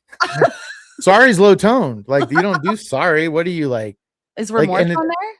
it's, well, Is that's is that a feeling that's allowed? sorry. Remorse? No, Mm. because you're responsible for your own condition in Scientology. That is one thing from public How do to you Sea Org. then how do You you don't interbulate me with your bullshit real feelings and get it in your set. Like, go get a session, and I'm not responsible for your condition, right? Jesus. Oh, hey, oh, How'd that do that? So hold on. So did I just discover something? Hold on. So are you saying are you telling me that there's no real that's cool. What how do you change? But I mean, hold on. This is fucked me up. So in that world, in what world should we call that? We can make up in sci-fi world. No, sci world. what do you mean? What are you talking I don't about? know, in Scientology world. Mhm. So you don't feel remorse, you don't feel guilt, you don't feel If something happens to empathy? somebody, no, oh God, no. Empathy is extremely downtown. That is Extremely downtown. That is not something you do. no, Uh-uh. don't go there. So hold on. So what are we what do you do? You handle it with the technology. You find out what You're a your robot. either your overts or your withholds are, or what your present time problem is, and then you handle it with the proper technology. How does And that convert? go ahead. No, I was gonna say, how does that convert to the real world? Like, Um, how do well, you that's what address that? so it doesn't like that's Right. it's you punish yourself And that becomes the problem. That becomes the trap, right? Is you're Okay. always punishing yourself. You're always trying to figure out what condition you are in. There's a thing called an admin scale, and there's a Mhm. thing called conditions by dynamics. Okay. And you look at at each of your dynamics, and you see what condition they're in. And the idea is you want to have them all in normal or above, right? I'll put that back up. So if you like it's just the way, like, all this is where, like, people like Jamie and a bunch of guys like that will just be like, it's all the tech, and what Stephen Hassan and stuff Mhm. um are like, don't use the words and this and that. I get it when you're coming out of it and it's all real, but when Mhm. you choose, like, so this is me choosing to go back and look and talk about my life. Gotcha. This isn't me falling into some traumatic episode. Sure, will I get emotional? I will sometimes, but I'm pretty good about regulating where I go and when I Mhm. feel safe. And sometimes it's organic and I will dive into those areas. Mhm. I Wow. remember in therapy, I spent the second time I went to therapy, I I was like, well, okay, I'm just gonna tell them everything. I'm just gonna lay it all out. Yeah. And she's like, so what can I do? What brings you here? And I was like, well, and I just laid my whole life out. Yeah. And she was like, after about 25 minutes, she was bawling. And I was like, I'm so sorry. I'm like, I didn't. And she's like, no, like, how are you even living? And I was just like, huh? Wow. And so I went through a lot of therapists. Wow. Um, and I decided not to do that because that was just me not being ever willing to trust. I just wanted to overwhelm that person. And because I was so afraid of looking in and I was so afraid of looking at what I had gone through. Yeah. Um, and so I had a counselor that when I went matriculated into a university, and I had a counselor at that university, and she worked with me for like almost 5 years, like 4 days a week. Wow. And Wow. um, it was really good to just be able, but at the same time, it was also really bad because she was so interested in Scientology. So I Wow. explained everything about Scientology to her. Wow. And there was a lot of times during that particular person that I felt like I was grooming her to tell me what I wanted to hear. Yeah. And I can imagine. it was really hard. Yeah. Um, and then I spent a lot of time looking for people knowledgeable in Scientology that could help me. Mhm. And I've had people be like, "Oh, you need this therapy, and it's like, I think kind of when you start on a healing journey, and this is totally for me, I don't recommend this for anyone else. Right. Results may vary. Mhm. Is and you embrace that journey, you can find healing in a lot of places, and you can take that if you embrace what that toolbox is, and you get a good set of tools with a therapist. Yeah. I've used those tools for a total marriage that I had no business being in, trying to save other people that had no intention of being saved. Mm. Because I wanted to break the chain so bad with my kids, and here I am, almost identical to how my dad, single dad, raising, like, it's not, the irony is not lost on me. So that's when that's kind of when I decided acceptance over expectation. That's kind Ooh. of, if I have a religion, it's like palm tree flow, right? Bend but Yeah. don't break. Yeah. And then acceptance over expectations. And then I Yeah. said that for a long time. And then I had to kind of 2.0 it with healthy boundaries and the willingness to meet people where they're at, Ooh. Explain what right? that is for people that don't know, like, what that means to you. What How do that you means meet to people where me, they're at? how you meet people where they're at is like, here, I'll tell you exactly. If anybody can, please help Rika get her van because she really needs it. And Oh, where did that go? um, I think the ability to meet people where they're at is to see where they're at and decide whether you can be present for them. Yeah. Maybe it's dangerous. Maybe Yeah. you are going to swim out, and maybe you'll drown a little bit, and maybe your life raft won't hold both people. but that's part of it, right? Yeah. Like, if you decide to meet somebody where they're at, you understand going into it and accept the dangers and the positives that can come out of it.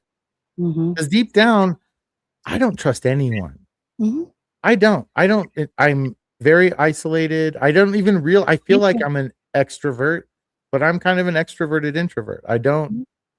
I can be social, but I know that even in healing, that in my life, everybody leaves. Mm. And I keep being the most genuine person I can be. And so I'm okay with being alone. I'm okay with being isolated. I don't need approval. I don't have to be. I see when I could be social Yeah. and go into this fake social circle and I could be loved that Yeah. way. Right. But it's so not, I guess for me, when I like the trauma that I experienced, it's almost a sense of numbness. Yeah. And to feel, I either have to try to feel fake or I can hold out for those like lightning in a bottle kind of connections. Right. Because it's And not real. It doesn't well, and feel that's real, right? how do you make a peer system? Do you just How do get you? a bunch of people that you don't like, sort of like, well, like, look, I'm good at it. if I'll the tell you. second gen society is any indication of how Yeah. not to do it, right? Like, Yeah. I had to do that like with the treatment centers I worked at and like monitor the whole community and like it was really hard for years and then I started to get a hang of it, but there's always something going on, so it's like it's just like a bunch of like ex-addicts and they're doing addict behavior sober and then some are relapsing and then so it kind of reminds me of right. like ex-Scientologists maybe acting like Scientologists. I don't know. It's just like I don't know how to explain it. It's like old thinking, right? And so like it would always be like some kind of like traumatic event or crisis was always going on. And it was like you're going back and forth, like handling each thing. But like I think like as a whole, it was hard to like because certain people could like ruin the whole group. And I hate to say that, but like it changes a whole group dynamic when we would have a client come in and they just Right. throw the whole group off and the harmony and everybody would be like growing and getting along and then all of a sudden it's like throwing a monkey wrench in and then everyone's like Right. ah and everybody has problems and they're freaking out and it's like you know what I would do? I'm like, you gotta go. Like that's just what I did. And it's like you can't do that in the real life though, right? Like you can't like there's a certain Yeah, way, right? Like, that's a hard one, right? Because it's like, what yeah, yeah, and if you also look deeper at like, if the idea is to heal and to help people heal, then what would make that person so closed off to people that have experienced similar trauma? What is what would it make that they hold so much that makes them, and it's not like it's not okay, but it's mm-hmm. also something they're not there yet. So how do No, you support from a distance? How do you detach with love? Because mm, you wouldn't if I was that person, I would want somebody to be like, "Hey, I see you. I see the good you. You're fucking up right now, bro, but you got to yeah. get your shit together because we're all here waiting to help you." That's what you do, and then if they But can't get on that's it. board You can't, right. yeah, You can't sit there and then go, "Well, I'm right, right?" And you get yeah, now you imbue yourself with a sense of self-righteousness, yeah, right? And now yeah, you're closed off to understanding yeah, because you're right. So how can yeah, you understand? And that's where I think it's hard to see people where they're at sometimes because they want to yeah, put on a good presentation and they want to put on, like, people are under their best behavior when they first meet. And if yeah, you're in a group of people that don't trust each other inherently because you know what happened, like I know what we did in the Sea Org. yeah, And I knew after the fact, I was like, holy shit. Like I knew that guy on that post that was doing that. Oh my God. I didn't know. Like, that's crazy. And I guess it's at that time atoning and pivoting, saying, I don't agree with that. I forgive you. You yes, got to deal with it, but I'm not going to be your emotional sandbag to chuck shit on at all either.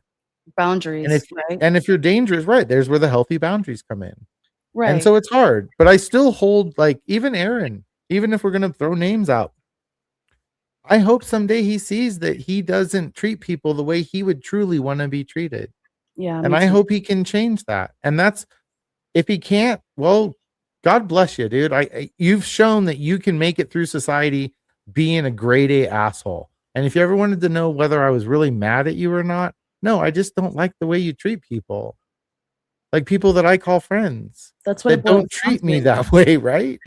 Like, I think so that's what it, it boils down to, right? It's just like seeing that and you're like, I can't like support that, right? Like that kind of behavior in someone. well, it's hard to look past that warrior that decided to play dirty or maybe do the dark arts a little bit instead of the force, right? For all you Star Mhm. Wars people out there.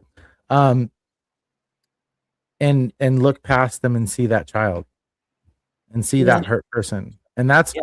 you want to disarm people, speak to their child, speak to their inner child that's sitting there going, I don't know if I want to be defended this way.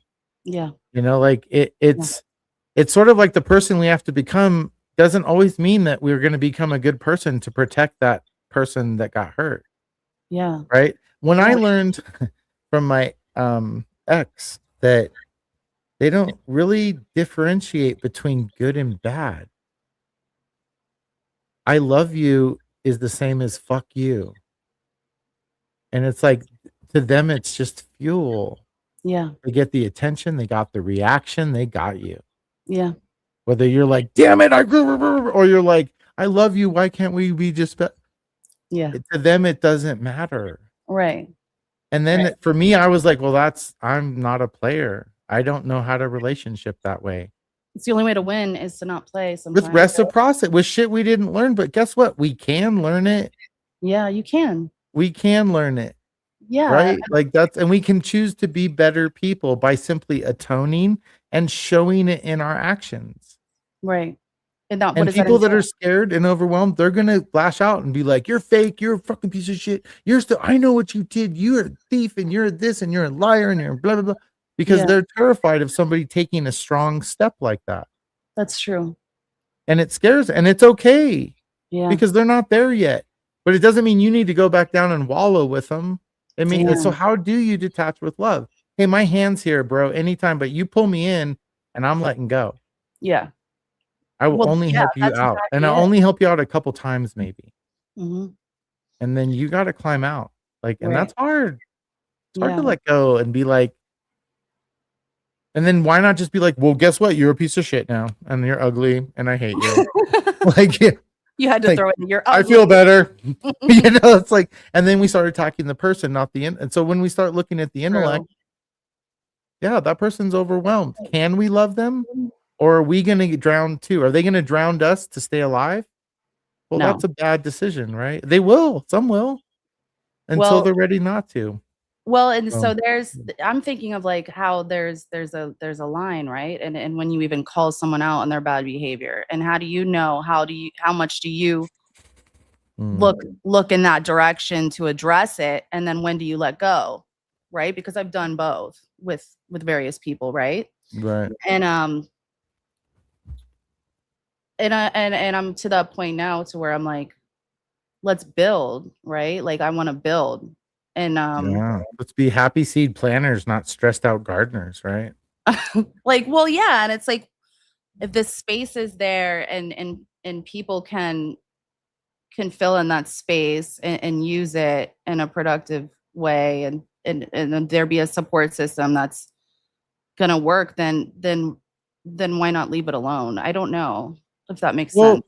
and it's the same thing, every time you think we're going to get to a place of stasis, nothing stays the same. Mm-mm. So No. let's continue to grow and let's ebb and flow. Let's check in with each other. Like Right. those kind of things, right? Like, Hmm. how I much think do you take? I think that's a good question. that's And kind of what I'm asking. Kind of right. what I'm So talking about is like what is the the line between like because it was easy for me to be like finally like okay well whatever and I'm just gonna do this but then it's like no but that part of me that wants to be like stand up and be like no you're not gonna do that to people or you're not gonna right. and I think that's difficult. It is. It is. I feel like if we come from a place where we're the ones taking responsibility for our own emotional state and what Yeah. we put out there in the world. Um, and we have the right to expect that of other people. Do we have the right to then go around and say, condemn other people? I mean, sure, we have the right to, but how does that help any, like, that's where the acceptance, like, we have to accept, and doesn't mean we have to say what you're doing is wrong. Right, right, right, right. But we do live in a society where we have rules and laws, and if laws are being broken, well then okay, fine. You know, and it's hard with this mental health thing, right? Like Yeah. it's I spent, I guess the cautionary tale is I recovered from all that. I escaped the Sea Org. My whole family disowned me. I crawled out of that, and as soon as I got tools, I tried to save somebody else. Yeah. And I thought that was gonna be it. Like that would be true love. That would be I left um I got married in the Sea Org, Yeah. and she was amazing. She was gonna be we were gonna love each other forever. Yeah. Forever. Billion years, like billion years. That's a long time. Wow. That's putting it out there, right? Like we're Yeah. gonna multiple lifetimes. It's a Um, lot. and what would make somebody run away from that and just give it and just know that anywhere is better than there, Ooh. right? Like, so then you leave that and you leave everything you've known and you get up on your feet and then you meet somebody and you're like, wow, there's a chance at love again. Oh, but her dad's an alcoholic and her mom's, you know, it's like, but that's okay because that's not her. It's like, well, no, but she has a role she plays, and she's gonna play that, and she'll even attack you if you threaten that role. Ooh. And you're like, oh, well, then I don't matter, and I'm used to not mattering, so it's okay. I'll just keep pouring out. Mm-hmm. I'll just keep pouring out and pouring out and pouring out and pouring out, and I'll try to fill my cup, and I'll pour out more, Yeah. and then that doesn't work. You No. gotta fill your cup up, and then I realized, okay, I can fill my cup up. Well, I can still pour out because I can pour. I have more than I have in a cup. So I'll just keep pouring out. Yeah. How'd that go? And well, it's when, somebody's dedicated to misunderstanding you, nothing gets in. And it doesn't matter what you do and how much you yell at them and how much you love them and how much you show them and try to be that change that you wish to see. Yeah. They're going to stay. I remember I got this book. There's an amazing book and it comes with a workbook. And it's called The Adult Children of Alcoholics. And it's from a Yes, I have lady. it. Yeah, amazing book, right? That's my career. That's what I That's your do. jam, right? Yeah, Yeah. she's a freaking phenomenal, Mhm. phenomenal lady. And when I saw that, I was like, my ex is gonna, this is, she's gonna see this and be like, Oh, yeah, it's gonna bam! gonna Like, get it. She's gonna get it's yeah. gonna do the So job. I her know. her response was, "What do you want me to do? Write a paper and turn it into you?" And I'm just like, fuck. And so, that's when you get beat over the head enough doing that and trying to use the tools that I had to save myself, that I was like, hey, I say, hey, here, use this tool. Yeah. This one's great. No, they don't. It's not. Right. Attraction rather than promotion. That's what Right. that is, right? So yeah, exactly. And so at one point you just have to kind of be like, I accept things the way they are, and I don't. And that was my choice, right? It was my choice Yeah. to either stay in that relationship and take it, because I can take it. Yeah. It's okay. Does the love outweigh? I don't know. Maybe not, but that's okay because I'm used to not that, like feeling love. And maybe this is what life is all about, right? Yeah. And then, you know, what kind of mom fat shames their kid, right? Like it, for me, that was that one thing where like, you can shoot me all the fuck you want and you start missing me and hitting our kids, and like, Yeah. I can't do that. Yeah. I Yeah. can't. I can't. I can't. I have to be the man I want them to be. And I don't Yeah. know how to be that person because I never was shown. So I got to kind of pretend and do what I think I know and maybe and hope it works out. Yeah. That's kind of It's perfect. And honestly, I don't even know what to say about my kids. They're freaking amazing human beings. I don't know how Maybe you're doing something right. yeah, I don't know. I think Maybe you I'm don't just give yourself enough credit.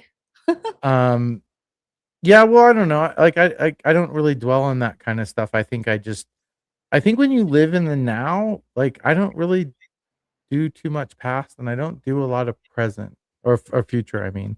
Yeah. I just kind of live here. Yeah. And so um it's weird. I'll tell you one thing that is I don't know how to say it, so I'm just gonna say it. Just say it. Um I've been like paying attention to a lot of the creators and all that, right? Yeah. Um and I'm sorry you have a migraine, Stephanie. Those are awful. I've had those and I hope that you have a good remedy for it because they suck. Um See how good I am at distracting? I'm so glad I did that. Yeah, I know, I see it. All right, where are we? I do it too. I know. um You watch yeah, some so creators and you've been oh taking it yeah. all in. I was Well, hoping you're you weren't kind of paying that guy, attention. right? Well, you're that's kind of like what's got you through, it sounds like. It's kind of being that guy that's like the fly on the wall, you said, right? Right, and I pay way Observing too much and it's attention. safe. Yeah, yeah. It's No, smart.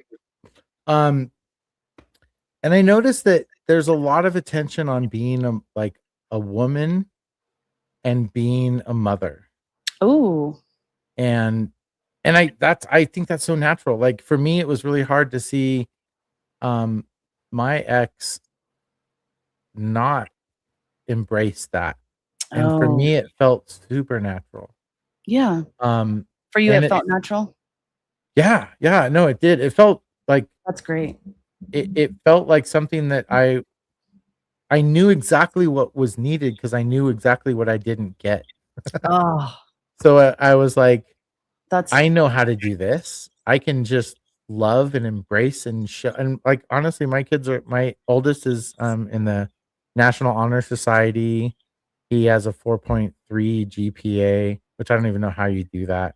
you did it Um, though. That's but no, it's great. because you take college classes. And then my youngest is also like they're really good kids. And it's weird. I hear this is where that social thing comes in. It's like I hear people like, especially in my line of work when I talk to clients and stuff, um, they're always like, "Oh yeah, kids, it's high school, they're so."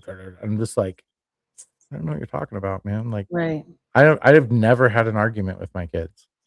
We don't this like we coexist intentionally and like we get Yeah. upset. Like I told you, he got upset with me, but Yeah, that it's not an wasn't an argument. argument. That was just him having a valid, "Hey, dad, I was talking to you and it was important to me." And I'm like, "You're totally right. And I'm Yeah, a douchebag because I go around and do this. So poke yeah. me in the face next time and I'll be like, hey, my bad. I was just checking out the surroundings so we don't die."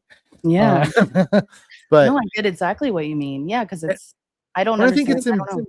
it's embracing your trauma, like, right? Like I don't let my trauma run or own me, but I understand that it's there. And it's okay to experience that. Now, maybe is it safe sometimes? No. Maybe isolating and getting into some heavy feels, that's not I wouldn't recommend that per se. Right. Um, but Isolation is scary. it can be when you don't have an outlet. Yeah, for Mhm. sure. And when you purposely made not an outlet, right? Yeah. Like, I think like a lot of people that have suffered a lot of trauma, um, and I guess maybe little trigger warning is I'm not supposed to be here. I'm not supposed to be alive right now. I made a lot of deals with I don't know who, me, that I should have been dead in my mid 30s. So Me I'm too. just kind of living on borrowed time, and I figured I just live in the now instead of deal with and maybe what I experienced can resonate and maybe we can start trusting and helping and supporting, and those are things that I want to get behind. I've never monetized my channel. I'm not against it. I just don't have that as an interest. I'd rather make this and my contribution just part of something, a natural conversation. Yeah. And I support everybody that does, and I understand that's what this Yeah. platform's for, and they're gonna push it. But that's not why I have ever gotten into any of this. I came here to be a peer in Mhm. a group that needs peers. That's how And I got started too. right. So, Yeah, and that's what I need. I mean, honestly, if I'm being honest, it deep down it's absolutely selfish. of I course. need sometimes, as much as I don't like to admit it, I We need need people. people sometimes, and I need Yeah. to be able to communicate, and I don't do a good job like doing that. So I Why do you have think to that? do it. You don't think, oh, yeah, well, that I make myself do it too. I don't wanna I'm pretty, introverted, but, I make myself not isolate because I will do it and then I'll get depressed and then you know what's coming and then a freak out's coming and it's like, no, I can't. I have to be balanced and like, you know, Right. I have to have people around me, but I also Right. um understand that like I can't get my self-worth from others, right? Like Right. I can't get No, validated by others. It just doesn't work. It's not sustainable. It doesn't work. right. There's two things in Scientology that I will say that I keep as mantras. Hmm. And I don't know that they're all. I've never looked to see if it's somewhere else, but one of them is life is in you today, and you make your own tomorrows. And I Mm. think Mark Twain said that before LRH. I'm almost positive he did. Um, but also the I think it's called the ability of a Thetan, but it's something. It's basically like we all as humans have the power to decide to do something and then just do it. Yeah. We have a And for choice. me, right, and it's like, and kind of once you realize something, you can't really be the adverse effect of it unless you choose to, or Hmm. unless it serves you, right? Like Mhm. if we need validation, but we don't have people to talk to, then maybe we do things that seek attention, Yeah. right?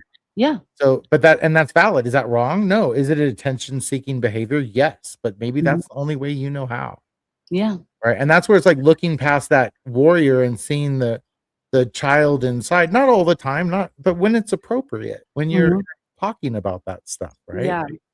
Um, so I think those are the things of like, I have this once I kind of figure something out and really look at it and dissect it, and I I feel like it's on me if I continue to let that be something that affects me. It is, yeah. I think you're And right. if there's habitual patterns that are subconscious and I don't notice for a while, that's where a peer group comes in. Like, Exactly. hey, are you hangry right now? You know, it's like, do you need a Snickers? And it's like, oh, thanks, because yeah, I guess I am. Like, holy shit. Like those That's kind of things, that's what a peer group does, right? Like, yeah, that's I'm glad you're bringing this up. Yeah, because I mean, that's how I had to do it with sobriety. Like, I have to bounce things off of other people because like I don't like feelings and like I can you know, try to skip past those and act a certain way and right, and then I have to be like, "Hey, am I like blowing this up? Like, am I like not seeing this clearly?" I always call like I have like 5 or 6 people that I'll do that with, and I'm like, "Can you just like let me know? Like, tell me the truth. Don't lie to me, guys. Don't lie to right. me. Like, if I'm I'll being an definitely asshole, I want talk to to know." myself about that Yeah. and ask like those questions as well. Be Mhm. like, "Hey, was that too much? Did Yeah, you that's what really need to question that? You yeah. knew they were lying. You didn't really need to point it out, right?" That's Yeah, what, I'll do it to myself and then I go, "Hold on. I better talk like, wait a minute. Like, did I have to do that?" And it's like, no, I know sometimes I'm like, I totally go over and I know I do it, right? And it's like, right. well, here's the thing, like, I wanna I wanna really live in this solution more and leave a lot behind, but keep up boundaries and I wanna help culminate a healthy environment around me, a healthy peer group or whatever. What else do you think is important for um a group of people like such as like the online community to have? Like what do you think Um, is important? I would love to see like some kind of panels, like Yeah. I kind of mentioned, and then Yeah. also debate. I would love to see. some Yeah. real healthy debate about, Yeah. Can we because do there's it? some topics that um are important, that I think it would be important to dissect both sides, and it would be important to Yeah. do like a point counterpoint. And I think it one thing that I kind of, in looking at all this, is that as this loosely put together group, we all allude to these ideas and rules or guidelines, but nothing's ever really been put out there. True.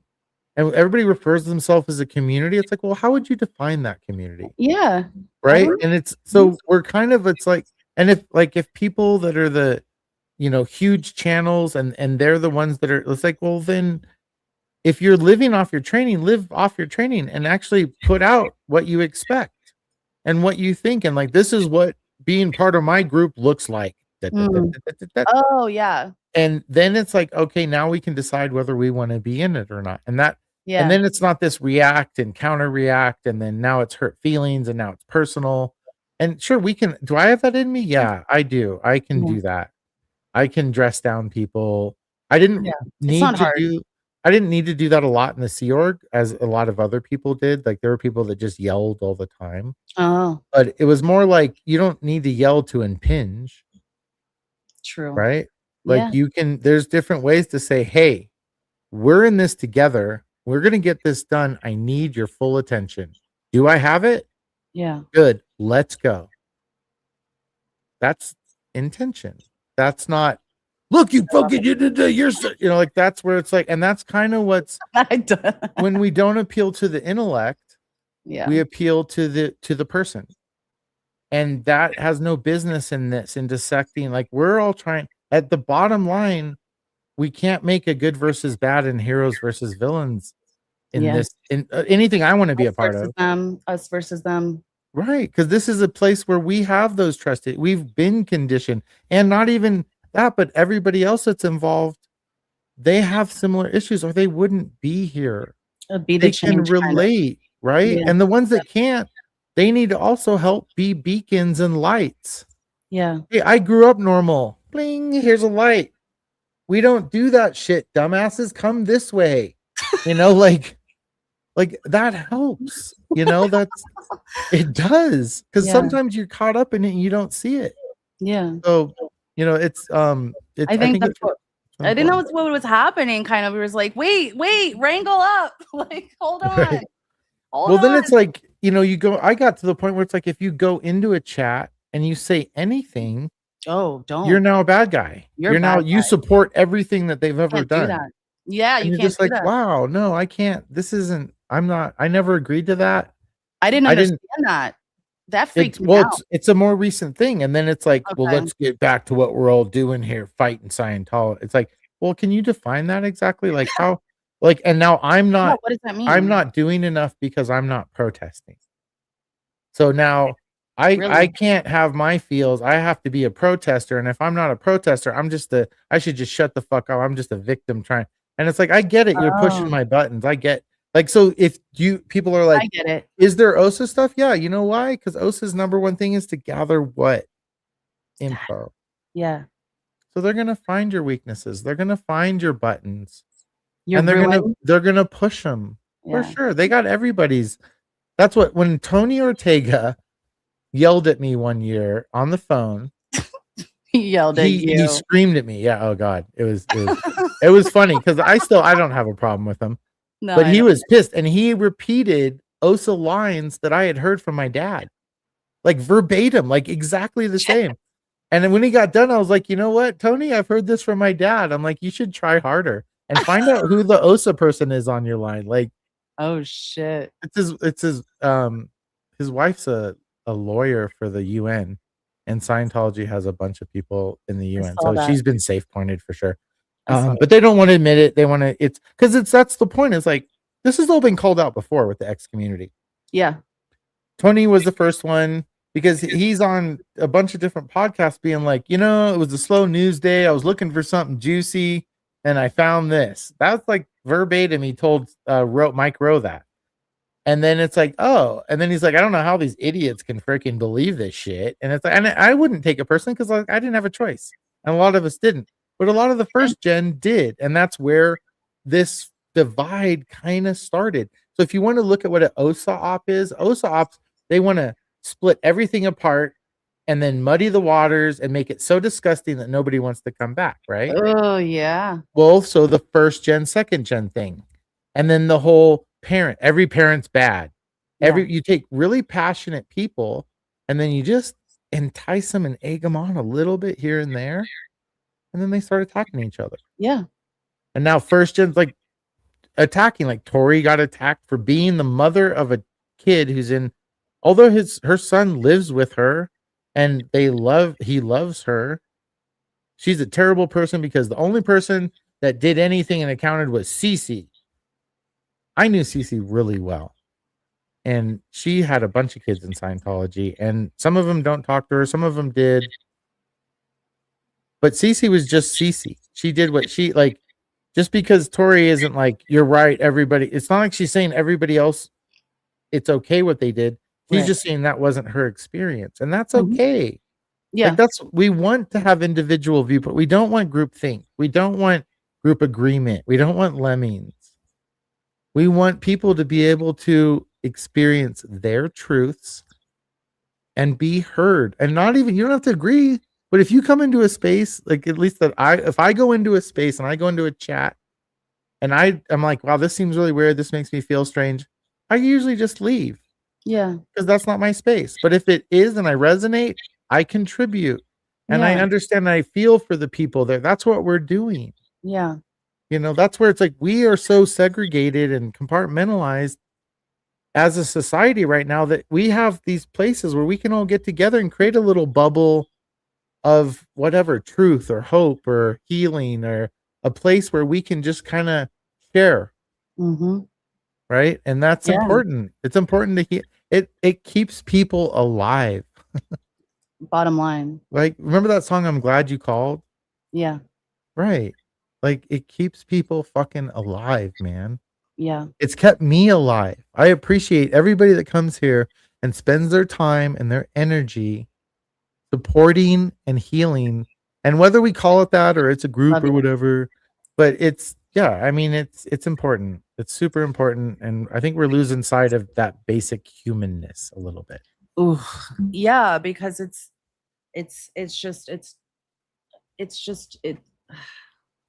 easy to point fingers to, and especially with people who are vulnerable already and looking for connection, and then all of a sudden, if a monkey wrench is thrown in, it makes it just so much more difficult to focus on healing, because then it becomes about like, you know, guarding yourself and like not being hurt again in the ways that you already hurt, right? Like a lot of people have experienced a lot of trauma. And I think wouldn't it would be great if we could experience that, like start to feel it and then realize that's what we're doing and double down on being a little bit more vulnerable or understanding. But we have to create a space for that. And it's hard to when there's people that clearly have other intentions and other motives. Right? It's hard to on a plot. Like, honestly, I would guarantee you that there's a good majority of people that are like, you guys are so retarded for doing this on YouTube. Right? True. Oh shoot, I'm not sorry, that's my age. I didn't mean that as a bad word. I'm absolutely yeah, I can tell. I didn't even catch that. Yeah, that's look at Amy. The only good thing, that's awesome. But yeah, I think it's hey, I don't know what that means. Lining. Oh, sorry. I don't know what I mean. I don't know what that looks like, you know. But I think it's okay to do it in a space like this too, because it is the ultimate, like, if you're terrified of being vulnerable, what a better place to come out and just fillet yourself out.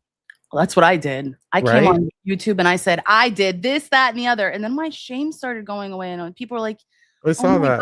God, me too. And I'm like, you notice in the news when people deny stuff, it just sticks and sticks. And as soon as they're like, yep, you're right, I did it, everybody's like, all right, cool. And you're just like, wait, what? Like, I thought you were gonna cut me up in little pieces. Like, oh my God. Like, all I have to do is atone and pivot. Holy shit.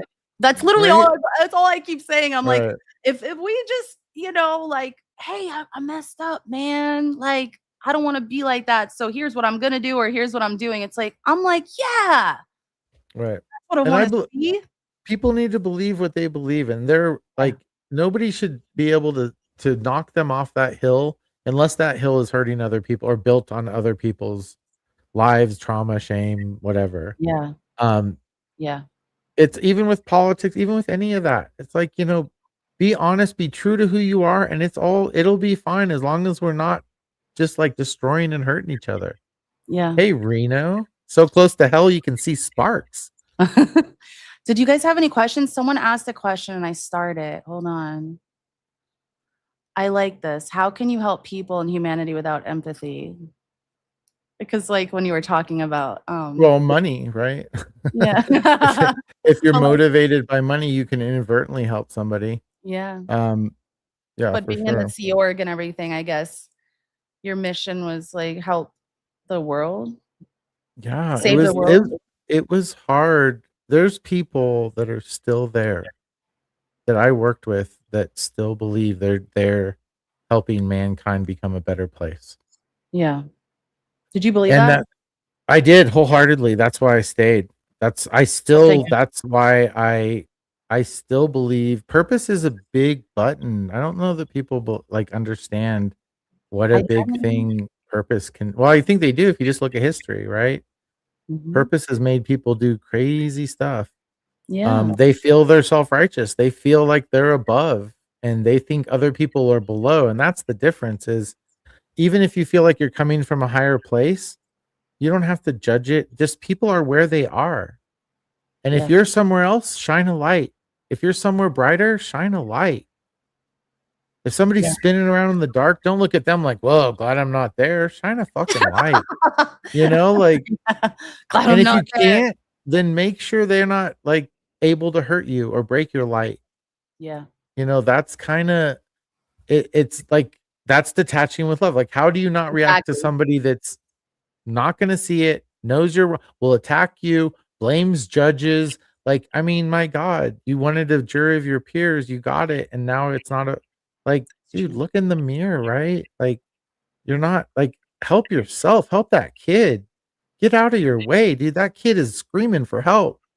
And all Yeah. you're doing is reinforcing the insecurity, the overwhelm, the shame, the guilt. Well, guess what? There's a bunch of us out there. There's a bunch of us out there that live with shame, live with guilt, and I don't have to let that be what everyone sees, Ooh, that's right? powerful.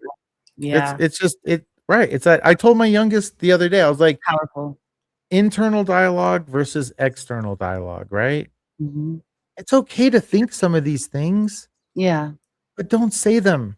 Don't verbalize them. Don't give them weight. But it's okay to be like, oh, I'm so mad that guy's such a jerk. I fucking hate him. But then that's like it. What I've does messed that up with serve? that. Right. Unless you get something out of it. So Right. I've messed up with that and we all have, but it's yeah, and pivoting, you're like, "Wait atone a and minute." pivot. Yeah, it's like, "Wait a minute, this isn't serving me. This isn't serving me or others. I gotta figure it out." It's like, Exactly, "Happy Stephanie. birthday, Nora. It's Nora's birthday." She had donuts, and I was jealous. So, wait, the Stephanie's funny. If everyone is calling you an asshole and think everyone else is an asshole, then maybe you're the asshole. I Right. read it in a funny voice in my head, Maybe you're no, totally. It's so, but that takes introspection. And and funny it's enough, in uncomfortable. Scientology, that base is covered. You don't introspect in Scientology. You don't self-analysis. You don't do that. You don't do introverting. Introvert bad. Bad. So you don't like the tech has the answers. You don't go, God, why am I doing that? Why is this? Like, you know the answers already, right? Like, you should Well, already or know. you find them. Right.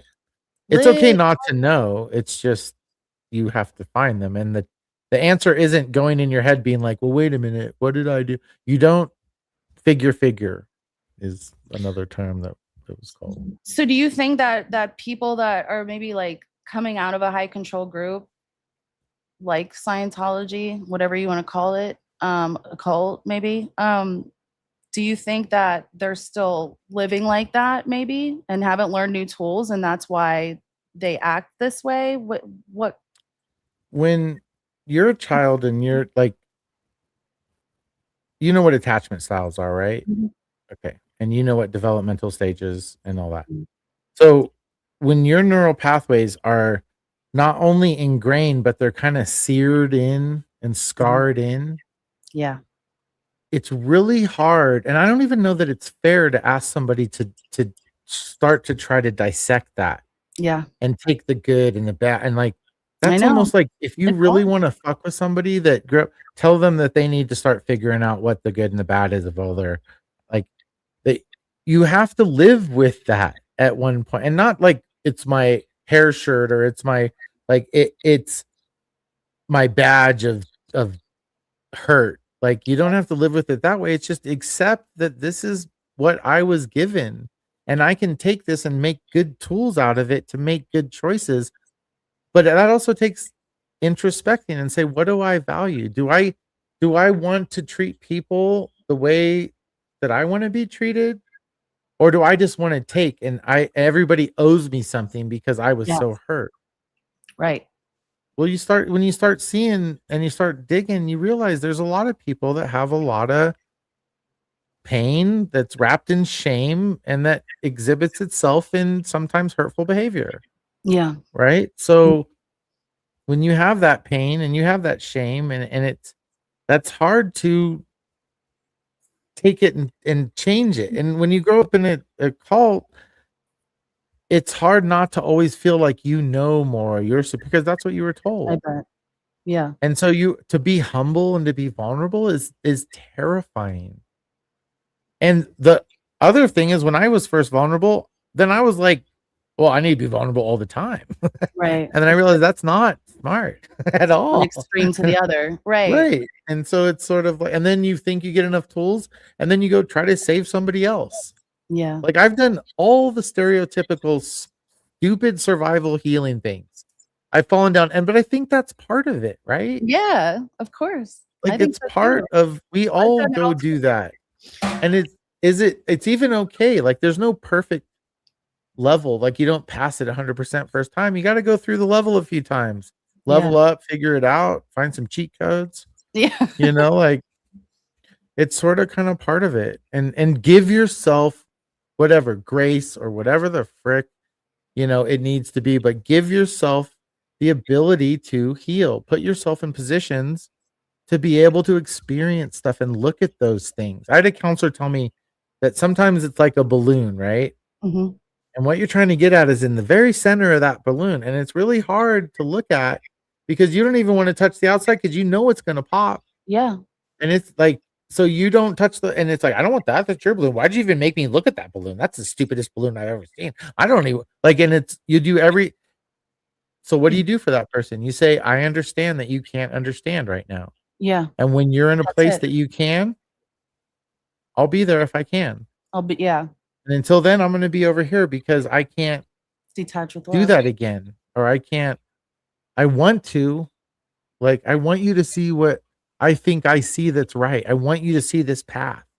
Right. But until you start clearing the leaves and you start exposing it, and Right. maybe that path will lead somewhere completely different. And Right. that's okay too. Right. And You we have to know? protect ourselves at the same points. And that's why the Right. detaching with love is so perfect and to And realize it's that. disarming. Like, Yeah. hey, Aaron, I don't hate you. I love you. I wish you the best. I hope you find what you're looking for in life.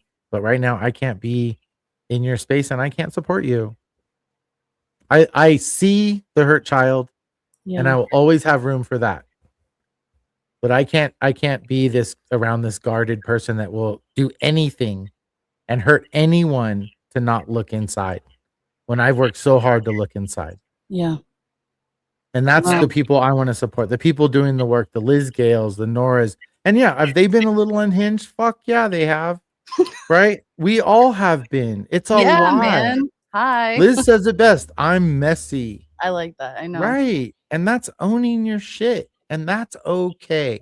And guess Yeah. what? People can choose to not support that, but you don't have to attach and be like, you fat, ugly, this or that or da.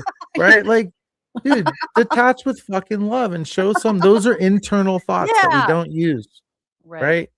Hey, I wish you the best. I don't agree with you. I'm sorry that there's this problem. but I'm gonna be over here. Yeah, I'm And just then I'm gonna not take gonna go over there and be like, oh my god, that person's such a piece of shit. You're so amazing. Like, what do people get out of that? Like maybe you get is that if that's how we self-soothe, well then I don't want a part of that. I accept it, but I don't Yeah, want to be a part of that because that to me feels unsafe and it feels unhealthy. yeah. And I needed this so talk with you. there's room. There's room for all of us, right? Yeah, Don't hurt people, or yeah, you probably will get called out by people that care. But I'm not yeah, going to make it my life's mission. And I like even Nora, she's pivoting yeah. and Pivoting. We're she's pivoting. got what she needed to, and I applaud her for being tenacious. And I remember being that alpha dog that will just I will latch on and I will not fucking let go. And Yeah, me mad too. respect. I accept that. Hmm. Now it's up to that person to either decide to be a better person and or not, or live his life and do whatever. Again, it's like It's I time to forgive you. It build. doesn't mean I forgive your actions. It means you can't use me as a weight station for all your emotional garbage. Right. Find Yeah. someone else. Find other people because I don't know. The It's space is just here. It's time to grow upon that and not keep it and not keep the space just for it. We're not going to turn it into what they've turned it into, right? Like I don't want to do that. I right, don't want to right. be that. And so that's where I'm like checking myself like yeah, I got to the other day I'm thinking like it's time, it's I've said what I wanted to say, and then if it keeps happening, then I'll say some more. But I don't want to. This isn't my job. Like I don't want to. I don't want to be stuck in that with those Or people. or use it as a heal. I can relate to Jenna and I can relate to Aaron and I remember being at those places. Yeah, me too. I remember, and it's not to make anything less of their journey. I just that's how I think what empathy and compassion is being able to see, oh, I feel you. I'm sorry you're here. And it would be way better if you were maybe over here Over and people here, might enjoy you a little bit. Like it might be better for everyone around if right? you don't let your past become your future and you start focusing more on the present. Mhm. But that's something that you can only really say once. And then it's like, well, I hope you heal. I hope you figure it out, Yeah, and I see the goodness. I'm a Libra. yeah. I've exuded Libra qualities ever since I figured out what astrology was. I was like really weird. I felt somebody wrote a book about me and I was like, holy shit. That's Like, how awesome. were they watching this whole time? And Checking in. and Aaron, the only reason I said that is Aaron's a Libra. Oh, And I don't I even know. see some of those good quality. I see some of that, like it's um Look at this, it's all the that it Libras. really no Look what you way. Awesome. started. Um Aquarius, Aquarius. Okay. Aquariuses are amazing. Really? Um well, I guess for Libras they are. I don't know. Oh, Scorpios are not good who's a with Libra. Scorpio? Just my ex. For sure not okay. Um All right. I'll take that piece of advice. no, and maybe I mean it's definitely the trauma, not the person. I think I know. I'm just Scorpion or Scorpios could be I um know. way amazing. Most humans are. I think it just shows you more of like how your basic persona is if you grow up in what a perfect environment. Yeah, see? What is that? Mortal enemies, I thought I Letheans. grew up in the perfect environment and I guess I didn't. I realized that, Oh, I was Stephanie, like, my "What? youngest is a Gemini. He's my dad was a Gemini too. What day?" In October, Jojo. Um, yeah, it's I always thought astrology was kind of cool, and that's other practices and sign. So I didn't really get into it till after I left. I Yeah. did, like I said, I did a lot of reading in libraries because I wasn't really good at being homeless because I didn't do drugs or anything. Yeah, it wasn't fun. So it was kind of a There's no need. right. Well, no, I mean I still did all the other stuff, Mm. but I just didn't really. I was Thank an God you awkward didn't. homeless person. Yeah, that's what I'm saying. Like, I It mean, was it's all weird. right if you're, I mean, it's not all right, but like, it's a different story if you're out there just ripping and roaring and doing the drugs Yeah. and, you're like, I didn't well, speak for like almost a year. But yeah, either ways, it's weird being homeless. yeah, I It's bet. June 15th. Yeah, my dad's is June 3rd. Um, I like your message though of what is it? Deconstruction, recovery. What do you call it? Healing journey? What do you call it that you're on? I don't, it's just light. I mean, whatever resonates, right? Like if Yeah, we're able to look at our past that affects us adversely and we're able to look at it or apply it in a way that um we stop being overwhelmed by those things and we're able to actually like maneuver intentionally through life, then I'm all for that. I don't know what I think some people call it healing, some people yeah, call it surviving. yeah. Like I don't know. It's like Whatever you you want. I almost wish like I don't how do you pick one thing? Like do I survive from being molested? Did I recover from being homeless? Right. Am I You can't. lit? That's why I don't Did know I what to heal say. past the call? Like I don't know. Like I think it's whether I saw the potential to become well my my aunt that disconnected from me said it best. I don't know what you're doing. You should either be dead or in jail. And then what that meant was that if I should be in jail because I'm an SP and or I should just drop my body because then I'll pick up a new one and become a Scientologist and be like Oh, back at it or whatever. right. So um but that kind of gave me the freedom to where it's like you're right.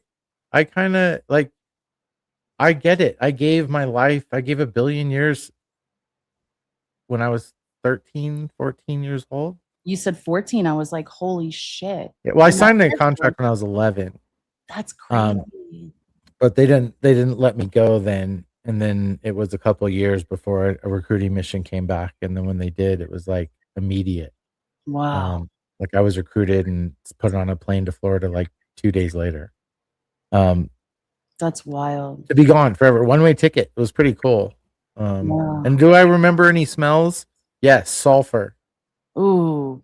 Coming at like landing in Tampa for the first time. Holy Yeah. shit. I Really? will never forget that smell. Yeah. Weird. Does It it was bring you like, back when you smell it now? yeah, for sure. No, it reminds me of Weird. my first plane trip across my first plane trip ever God, that's was so to Florida. young. It's Yeah, crazy. when my oldest turned 14, it was a trip. Wow. definitely stared at him a lot. I was just like, wow, Like, would I ever let him go? Like, would I? no, Wow, you know, like um, that's wild, isn't it? it's hard to experience some of that. Like, it's did my dad not love me, or did he love his faith so much that he thought he was saving me? And that's fanatical, right? Like, and can I hate that forever? Yeah, but what is it gonna do? How would that serve me? So I forgive him. I love him. I hope he figures out that there's more to it than just giving your life to a fanatical cult. And I don't know that that would mean I would let him in my house. I don't know that that would mean I would even ever talk to him again. Right. Um, and I don't even know, like, if my kids ever reached out, I don't know that I would stop them, but I don't know what I would do. And Yeah. I think I just kinda let it happen, and I think we've developed a good enough relationship that we would talk about it and it would be okay. However, not my dad, but my kids. Right, kids. Um, because I haven't spoke to my dad in or my dad hasn't spoken to me since, in, like, 16 years now, I Whoa. wanna say. Is he in the Sea Org or I mean, is he He's public? a he is a teacher at Delphi, Oregon. Really? Yeah, Wow. he indoctrinates little kids into Scientology. I'm sorry for any parents that have their kids indoctrinated. He Um, thinks he's doing the right thing? oh gosh, yes, yeah. He's old now though. I think he's retired. I think Liz says she sees him or it's not doesn't see him, but knows. He lives right near Liz. Yeah. Wow. That's wild. Liz was a student of his in Whoa. Delphi. Yeah. What a small world. That's Yeah. Smart. crazy. Well, then you ask the question, like, how many people are in Scientology? Yeah, there's Yeah. not as many as they like you to believe, because Right. it's pretty small. How every like Scientology is probably like 2, maybe 3 degrees of separation at most. Like it's a small. Do you think you'll ever see the end of it in your lifetime? No, I don't think so. Yeah. It's right now. You're battling against the. Mike Rinder said it best. When Mike Rowe interviewed him, he said that the way they set that up, and he left out the stuff about LRH being the big problem. But once LRH was gone, um, the way they set that up, it would take an middle management IRS guy to take on this whole Scientology thing, and it would basically be a career-ending decision. Yeah. Like he would spend his entire career fighting Scientology, and there's really nobody that wants to do that. So maybe this is the other thing that Scientology doesn't realize is time is not on their side. So the True. more time goes, the more somebody might take it up, and somebody might start looking into, are these properties that are religious properties being underutilized or misutilized? And if so, that is a fiduciary responsibility of the people that are the head um, people that run The CST, not lawyers? the actual members, but the lawyers. And so And they're that's not how you can. Scientologists? No, they're not. They're Sherman Lenski and somebody else. They understand the weight of Scientology. Like they understand like the risk and everything. Oh yeah, they've been a part of it. They understand it enough to know what they're running. Yes. Right, right, But they don't care because they're paid off. They're paid to look away. But if right. somebody, the only way you could get, yeah, I have the letter right here. Oh, this Press is letter. interesting. Well, so the problem with that is there was never supposed to be a leader of Scientology. Um, it the way Scientology was set up to run after LRH died was with the Watchdog Committee and the inspector, or not even the inspector generals, just the Watchdog Committee, Mhm, of which there was an ethics, tech, and admin, which are the 3 basic pillars of Scientology. So mhm. it would have been run by the Commodore's Messengers and the Watchdog Committee, which is part of the Commodore's Messengers, basically. Wow. Um, um, so when DM or when LRH died, DM was the executive director of ASI, and he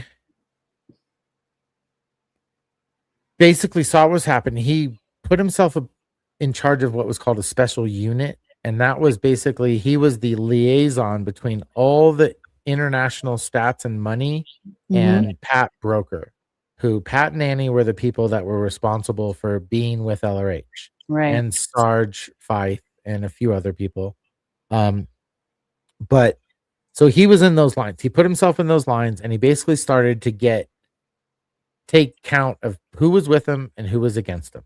Yeah. So he's basically planning a coup, right? I mean, this is Right. all it's all researchable. And then once LRH died, there was some legal battles that had to be handled, and they basically handled those. And part of the handling was to reorg the entire structure of the Sea Org Okay. and of Scientology International. Is that what And Mike was doing? was What Mike you were part talking of about that? before he? Oh no, that was the OSA. That was just an OSA Oh, OSA. org Okay. board redo. Yeah, yeah. Okay. That was Sorry. when he left in like '06. So this would have been like 82 Oh, ish, okay. 84 maybe, right around there, 82, 83, 84. Um, so they reorged everything, and that's when RTC came into view.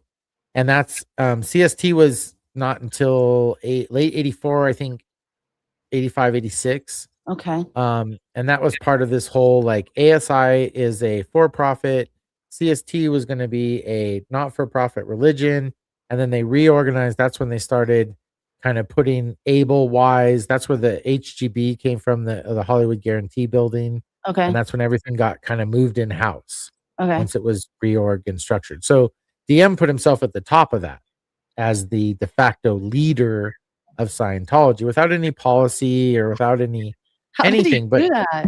well, because there was enough people, he was a messenger. Okay, Um, that's right. and there was enough people, and he was in a position to be able to interpret to everybody what was coming from LRH. That's right. I forgot. So, and Oh, that, like, Jesse Prince's book is an amazing historical fact of what exactly was happening what's it during called? that time. Oh God, Jesse just Prince. I'll look it up. yeah, I Jesse haven't Prince. read it. I forget. It's a I've heard of somebody it. will know. Yeah. Okay, I'll look it up. Um, he's just a straight up shooter. Really, really cool, solid guy. Cool. But he gives a lot of that kind of info about and it's all real. It's like, especially with Scientology, history is really important because it tells you how they act and what they're going to do. Yeah. It's the best Like, indicator. right. And it's also they're a slave to their policy. So they have to keep within those parameters or the whole, it'll all crumble. He's like you ever see Princess Bride? No. No. I'm probably the only one. Actually, you'd be surprised. There's a lot of people that haven't seen it. Yeah. But he's like the Dread Pirate Roberts. It makes no sense because you haven't seen it. So either Yeah. way, I didn't get that one. I'll pretend I got it. yeah, it's the Okay, so I don't oh, expert witness. Okay. Thank you. Oh, right, expert witness. Thank you. Cool. Right. There we go. She wish, right? Okay, so does taking down Scientology have anything to do with taking down David Miscavige? Would it still be there, even if he went down? Scientology would still be there, right? Yeah, it's kind of set up to be redundant.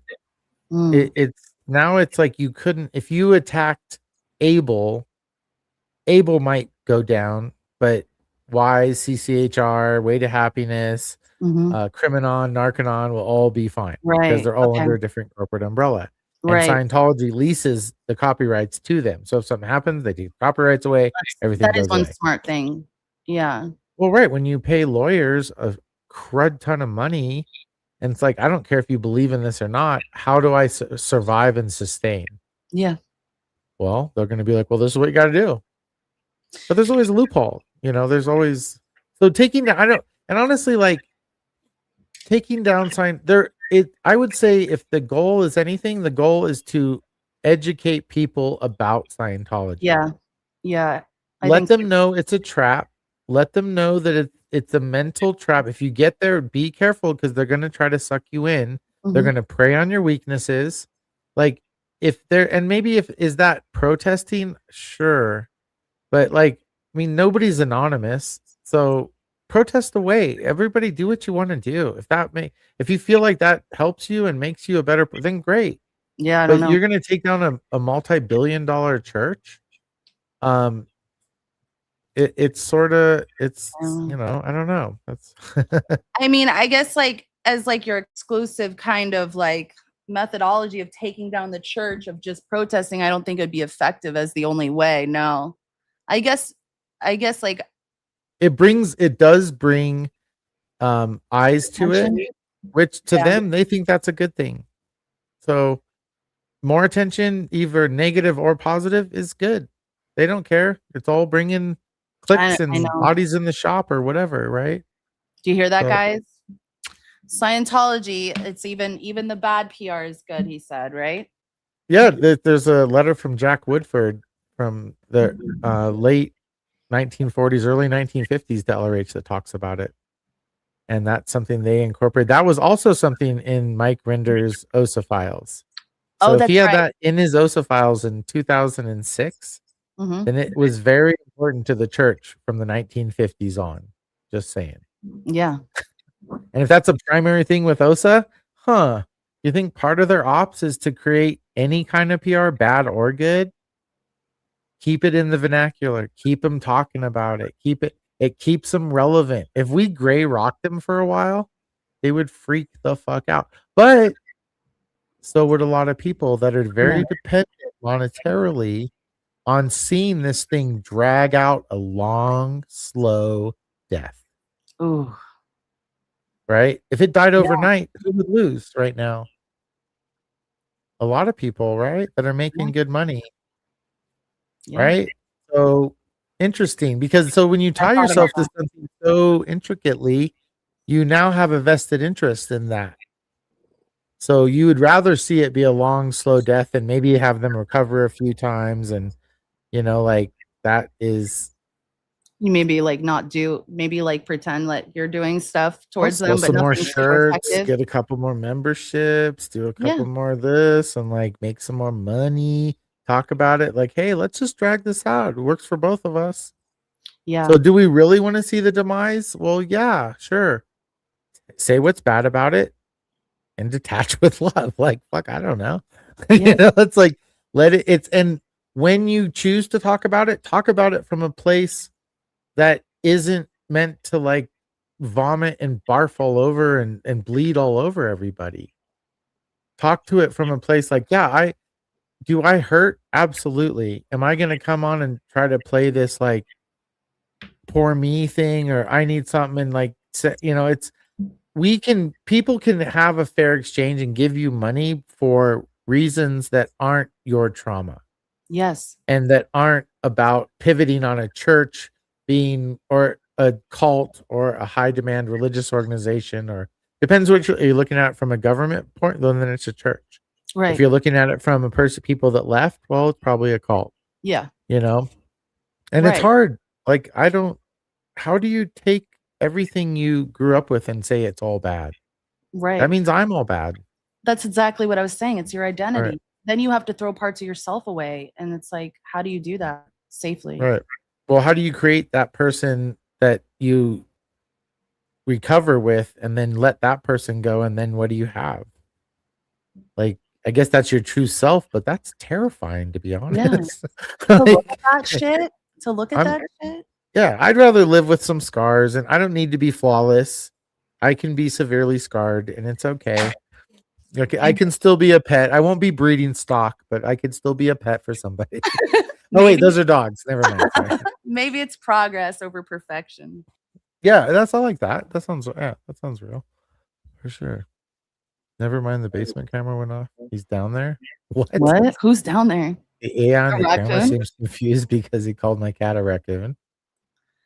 Chris I wants like gossip. what's happening, Stephanie, in your basement. I know something's happening there.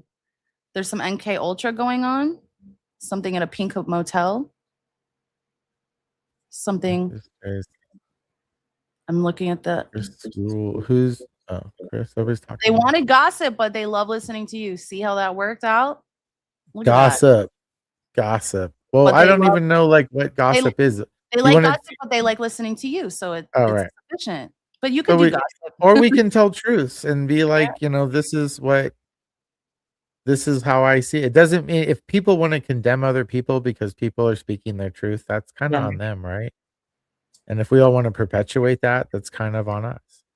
I'm kind of tired. I mean, I'm tired of it. You know? Yeah, it's hard. It's hard to I don't mind having drama if I know we're kind of making traction sometimes. Yeah. Right? Yeah. Like it's okay to go through that. It's messy, right? Like Yeah. sure, let's get messy, but let's do it with an intention to get some. That's where the whole debate thing. Like I'm sort of sold on the debate thing. I want to I debate. made a I bunch of love rules. debate. I'm so crazy about it. It's fun, right? So I made a bunch Yeah. of rules. It says in debate, when one person speaks, no one else does. Right? That's a That's good one. right. It is it real or a misunderstanding? So is it a real something to debate, or is it just a misunderstanding? Yeah. Is it important enough, and can I justify the framework? Is it specific enough? Are me and the other person aligned in our objectives in wanting to take part in the conversation? Oh, Like these should all be things that if you did debate, like you'd have to agree I to that love before you it. did it. I teach some Um, debate stuff. I love it. Why do we want to engage, or what do we want to engage in during a conversation? Every disagreement should start with a basic agreement. Yes. Like we want to solve something, we want to get to a Right. conclusion, or we want to, right, We need to define certain words and what we're really doing and what, right. yeah. Name what it is that we disagree on. Mm-hmm. What do we want to get out of said disagreement? And make a verbal contract, right? No expanding, no introducing new parameters during a conversation once agreed upon. That's a tough one for some people. Right. Because you want to Yeah. go, if your If argument we're, sucks, you're yeah, gonna start attacking the person or start yeah, changing the subject, or you're ugly. right. You're ugly. And in order I to be win. heard, we have to listen first, right? Yeah. How do we listen? Understand the argument as the person sees it. Respond to the strongest version of their side or the strongest version of their argument. Imagine a world where you lost the debate. Why did you lose and what did you miss? Those are what I think are a good framework for a debate. I think so. And if we could agree to that, then it would be fun to have debates, Yeah, it would be. right? Yeah. Of course, I it's love going to it. get defensive. We're being challenged to come up with like an intellectual argument as to why we think our side is right. But we also have to be willing to agree that we might be wrong, right? Yeah. And we Mhm. have to stay on topic. If we're debating oranges, Mhm. right? I'm not going to start talking about apples and peaches and to try to get my point across. Some I'm going to people say, might and think it's real and think it's a right. real thing. And that's where I'm like, oh, that's hard because we don't teach people like what critical thinking is. There's gonna be no way people can be assertive and then debate. And it's like, Yeah, that's we scary can call it though. a conversation of opinions. I like that. Yeah. I like Conversation that of, too. but we have to not change our opinions, and then we have to decide we're gonna argue a side, Yeah. right? And not waffle around, be like, you know what, you're right, I'm wrong. Like that's not a debate. I Like, mean, I okay. guess it is if the other person is so convincing, right? Yeah. But it is all about respect. And I think Yeah. if we do exercises To um learn. to learn that and to practice, like the practicum, right? Yeah. We can read it all and be book smart, but until we actually use it in real life, Mm-hmm. it's hard to respect people, especially coming from Scientology. Mm-hmm. We're inherently better than all you Yeah. non-Scientologist losers. You don't even know anything. You don't have the tech. We You got don't the even tech, know. right? So it's sort of Yeah. like we have to be willing to like get off that high horse and Yeah. realize it doesn't serve us in a debate. And that's part of it. That's how we like, and by doing that, we learn to be more respectful Humility. and be wrong. It's okay to be wrong. In Scientology, you can't really be wrong, Right. right? I see So that. Yeah. I see it, that now. I didn't understand a lot of that stuff until just recently. Just recently. I couldn't pick out behaviors. I thought they were just certain people's personality and they were just like that. And I was like, how can you be like that? Hey, Drifter, fuck the tech, she said. What do you think about the speed runs? T was asking. Is that what they're called? Speed runs? um, Yeah, speed runs. That's yeah, what it is. I know, I know how I would have had to deal with it when I was in, Yeah. and I know what I would have felt. Um, that's a hard one. Before somebody wakes up, like, what does it take to wake them up? I I mean, don't know. I guess it's like I don't know. any Takes what it takes. try. Well, right, and it does. So maybe this is that loud bang for some people, and maybe Maybe. it will. I don't know. Is it I don't know either. worth risking to get like? I don't know that their motives are to try to wake somebody up or try to get somebody out. I don't know. Um, I think it's more of a trend. It's like eating Tide Pods, right? Like Yeah, I think it's so sort too. of like, okay, if you're dumb, or cinnamon, a tablespoon of cinnamon, or the ice God. challenge or the Yeah. lemon challenge. Like I think it's more in that vein rather than trying, and is a side effect drawing attention? Sure. Yeah. But I think again, so. negative attention. Scientology is kind of like, oh, this sucks. We're victims, but hey, we're Right. right here. Curious. I think that's what I was asking you at first. I'm like, part of everything is like that. Like that's just how like things work. So, it's like basic psychology and like, persuasion is and Mhm. influences. People are gonna see that and go, I'm curious about Scientology now. Right. I don't I know. don't think anyone's gonna get seriously hurt unless they, like, fall down a set of stairs or something like that. Um, You know that Scientologists aren't inherently violent. I'm no, sorry, no. they're just Did not. someone say that? No, I No, know. I'm just saying in general. I am not calling Stephanie out or anything. She Oh, just said, "I see this ending with someone seriously hurt," and I agree. Like running through a place that you don't know, if oh yeah. You don't trip know. over and a TV falls on you or a stand. I mean, like, yeah, and then it becomes a whole crazy Yeah, thing, right?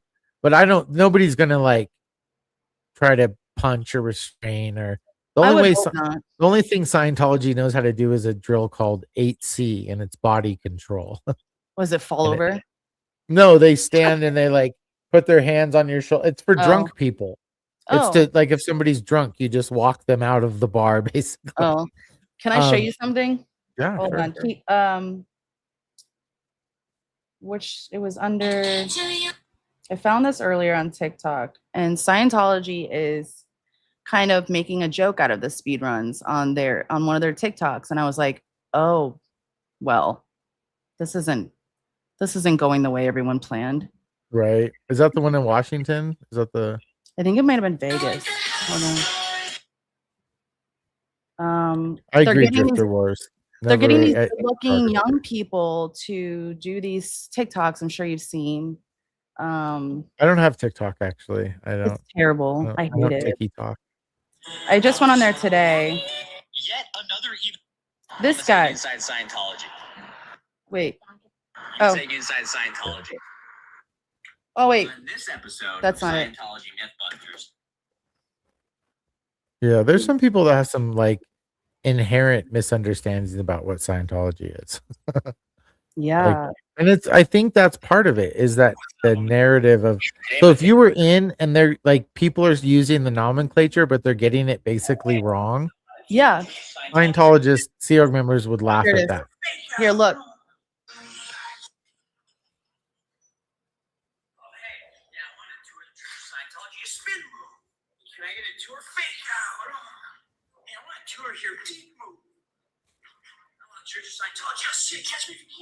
So that's a staff member, and he's like, Making right. fun. You guys seen this TikTok trend? People infiltrating Scientology. Interesting. That's kind of do you know where is he on staff? Minnesota. Scientology, Minnesota. It's their official. So he's a class 4 org or class 5 org. So this is what's weird about Scientology, is every level below the next one is kind of in the dark. It's like, okay, this is this What? is this is gonna sound very stuck up and snobby, but that's what Scientology is, and that's what I'm speaking from, is that mindset. Like when Aaron talks about being an executive in Scientology, Mm-hmm. Aaron was in an org where people like me told them what to do and what to think and how to act. Mm-hmm. Like they were. It's same with CC, same with the Celebrity Center. There's advices that talk about safe pointing celebrities, getting them in, love bombing them, making it super nice, putting on this big show so that they'll get more celebrities in, because that's the end goal of Scientology, is like, they'll, by the time they figure it out, they'll be happy that they did it, like, Yeah. and Yes. so The good outweigh the ends. the Just lower orgs, and especially like class 5, even like, so to a class 5 org guy, Aaron would have been like an uber exec, because he's in the AOLA and he's in the advanced org of Los Angeles, right? And okay. he's a tech secretary.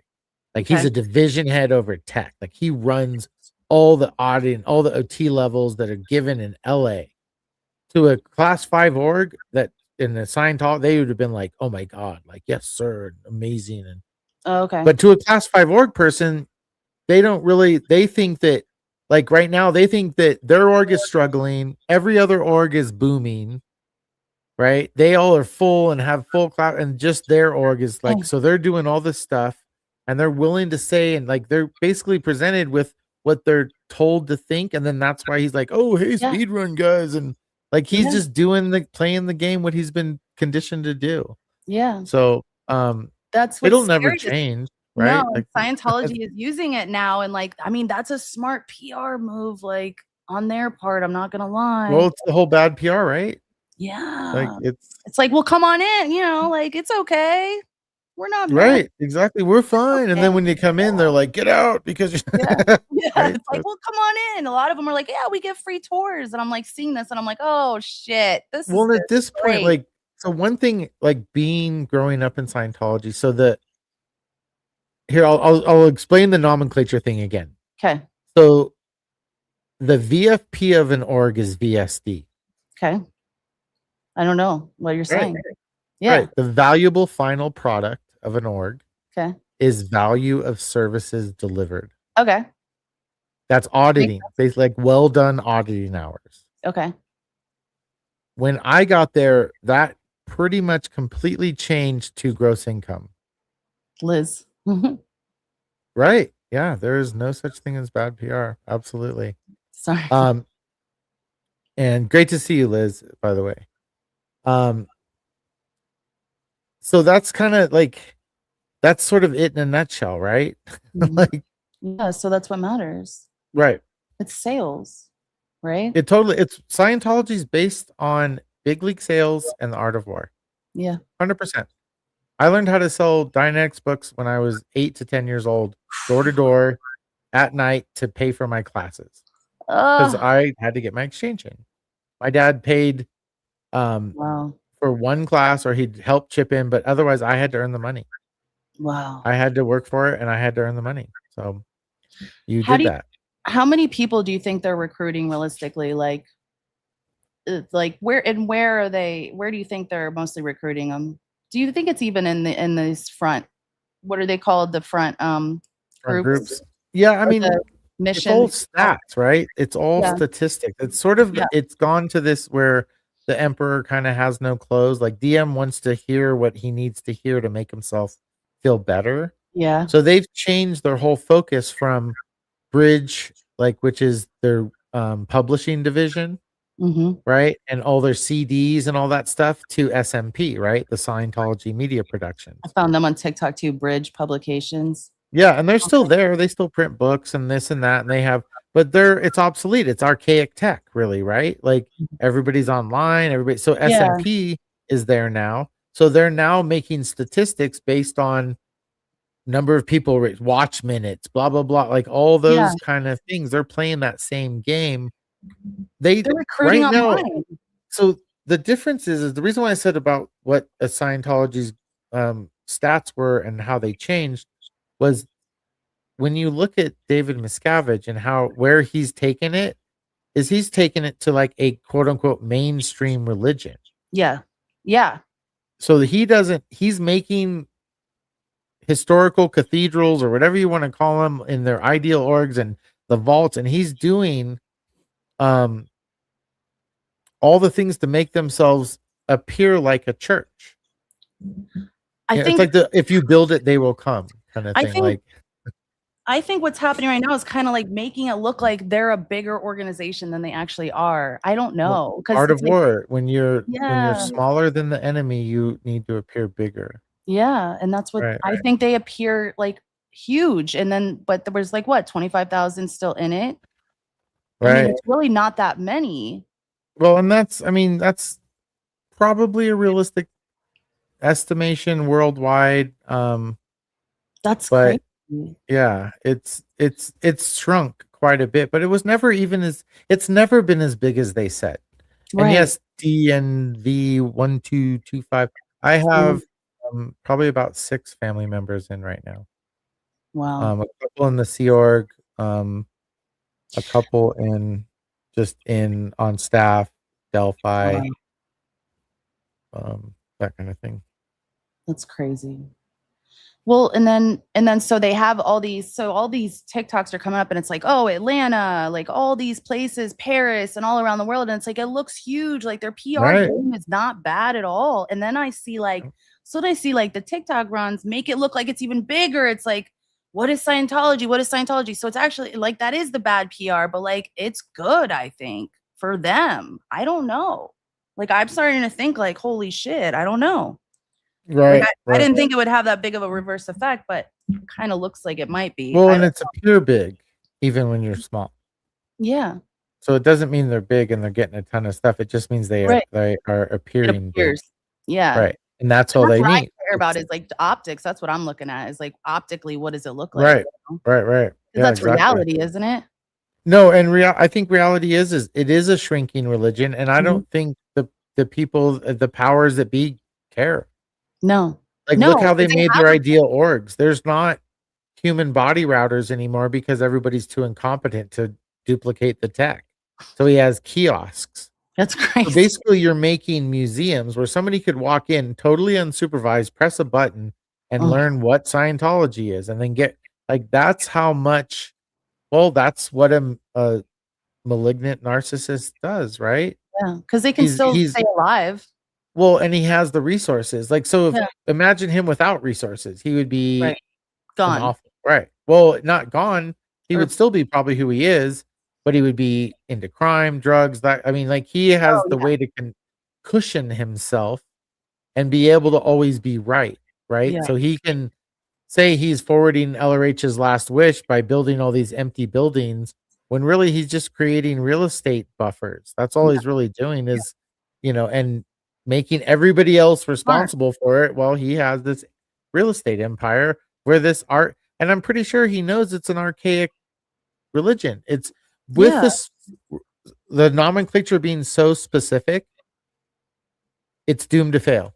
Yeah. It's doomed to fail. The whole archival project is 100% doomed to fail. It's just like, when is it gonna fail? Like, I know it can't continue on forever, especially the way that Well, they how long can you live on $3 billion or $5 billion? not forever. I don't But a know. while, Yeah. probably a good 100 years, Damn. maybe 50. I Like, guess and it depends. also depends on what they do with it, right? Like, what are they Right. Well, they're saving it and they're storing it, and Are they? they've been. So there was a person that was in the Sea Org that was a watch messenger, and her job, as with a lot of other jobs, but one of her jobs was to buy gems every FP, which is financial planning. Damn. Mhm. So she would buy gems that LRH wanted, and they would keep them. So that's like this has always been going on. That was when they Yeah. started the whole flag area. When they came into flag it Oh. under the United Churches of California and came in and were like, haha, we're really Scientology, but we bought the Fort Harrison. Yeah. Like they're always plotting and scheming. And they, if they have their druthers, they'll always be a few steps ahead because they're planning, they catastrophize everything. So they're always planning for that boogeyman around every corner. Yeah. And They got it's like it's hard to be an effort and be like, we're going to take them down. It's like, well, they've planned for that for a long, and not to say it's futile, No, I get it. but it's just the estimation of effort is probably a lot. Yeah, yeah. I imagine so. Right. So. It's kind of Yeah. like a day by day thing or like a person by person thing, right? Really. Well, it's the ultimate selfish religion. This is like when they were big in the 80s, it was like mental masturbation. Like it was just like, I am a god, I am this, I am going to be free. When the L's came out, which was like a bunch of rundowns that kind of gave people like, made them feel good because they're all stuck on their OT levels. Yeah. It was just a way to pump them up. Like they would sit there, we would, as Sea Org members, we'd look at these people that were just public at flag and be like, what are you doing to save the world? Yeah. Wonder if the Scientology lady is supposed to be actually told instead the message I sent online. I know you did, Rox. I appreciate you, Rika. Thank you, Rika. I really appreciate that. And then there's like, there's people that just show that they're advocates. And we're all, what is our motivation? It's probably to also be like, hey, I need an advocate sometimes. Yeah. So, that's, if I can be there for Rika, or I can be there for somebody who did an act of kindness for me, I think that's what it is about. That's how we heal from our trauma. When I learned to be a sociopathic narcissist, I have to learn what reciprocity, compassion, and empathy are, right? Beautiful. Yeah. And so it's just kind of part of the journey. Mm-hmm. Do I want to get rid of it? No. I wouldn't want to put it on anyone else because it's a lot. Unless they could experience it from the beginning, and why would anybody want to do that? Right. Right? Because then it has context. So for me, Yeah. I have context and I have nuances. Yeah. And I can say my dad's he's never met his grandkids. That's terrible. Yeah. I sit like, you want to know what hurts me at night? I feel bad that I don't have more to offer my kids than just me. Yeah. I don't have an extended family because they're all in a church. They're all and we've been talking about that since they were 5 or 6 years old. Maybe Oh. and maybe, for me, like my community, like gave me the family that extended family, you know what I mean? In a way, it's not like it was in place of it, but it was like somewhere to belong because I didn't have that, you know what I mean? And I hope that wherever people land, with their peers, they can have that and build friendships. It's like you can choose your family, maybe. I don't know. Maybe you can. Yeah, I think you can. I mean, it means different things to different people for sure. But I think it's I don't know, maybe showing up as the best version of yourself even when it hurts, and not trying to bleed all Showing over up. people, and just showing up, and I think those people make the best counselors and just advocates. Yeah. Is like they've been through it. I don't, I think you need a good therapist, an amazing support structure, a bunch of advocates, and that's not that realistic. So we kind of all have each other. And if we all find ourselves in the same spot, then that's good. I don't need to check your Right. ID at the door and see if you haven't experienced enough trauma. Yeah, Oh, sorry, not here today. Like, can't come here. it's like a bell Product curve. I remember therapy. reading in college about divorce, Yeah. right? And suicide. I'm sorry. Oh, If it's okay. trigger. No, you're good. And how, like, what kids did, and there was like some kids, didn't make it. And Yeah. they lost to depression Yeah. because of that. And some kids didn't seem to affect them at all. And some kids got straight A's and excelled past it. It didn't seem to affect, right? We can't say because this happened, you have to be this way. Right. There's no telling. We're all humans. That's what makes us amazing and beautiful, is that we're all going to experience stuff different. We don't see color the same way. I can't make you see blue the way I see blue. I can't. Right? Yeah. As much as maybe I'd like to sometimes, I can't.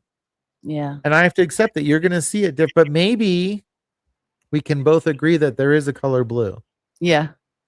And that helps me. And that probably, that adds validity to what we're doing. Right? I'm sorry, Rico. Yeah, I feel that I'm 5 years removed from that. And that I don't wish that upon anyone. I don't even know especially a him. vindictive, mean spirited person that wants to hurt you. Yeah. Not happy. Yeah, no, I don't even know how long I've been. I don't even know what year I got. 2016, maybe. I don't know. Maybe I got married I don't know when I got married. I don't remember. I think that's a good sign. Not real, like like having it so like it was 12:15 p.m. Yeah. September 15th, 1970 or 2017. It's like, oh shit, you're still in that, buddy. That's how I Like, get. Like when I'm done, I'm done. Like it's whatever. It's like, I don't really know. People think I'm joking. I'm like, no, I'm dead serious. Like if you had to sit and think about it, you could probably figure it out. I don't know. Yeah.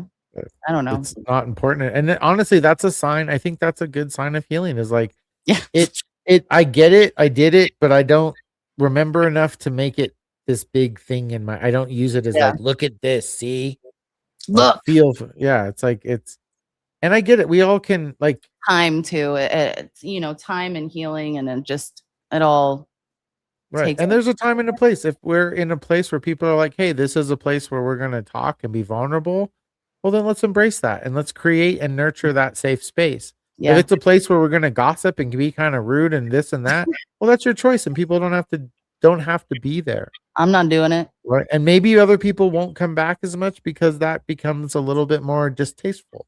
Yeah. Yeah. Like I don't, it's okay to be angry and call stuff out, but maybe it's not okay to attack people that aren't able to atone or even be or Yeah. see that they're hurting other people.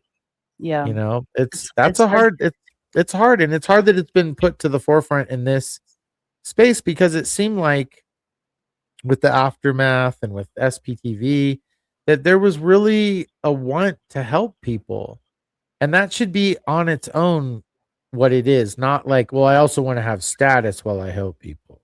Right. Don't know if you knew this or not, but I helped that guy. You know, it's like, I don't know if you're doing it right.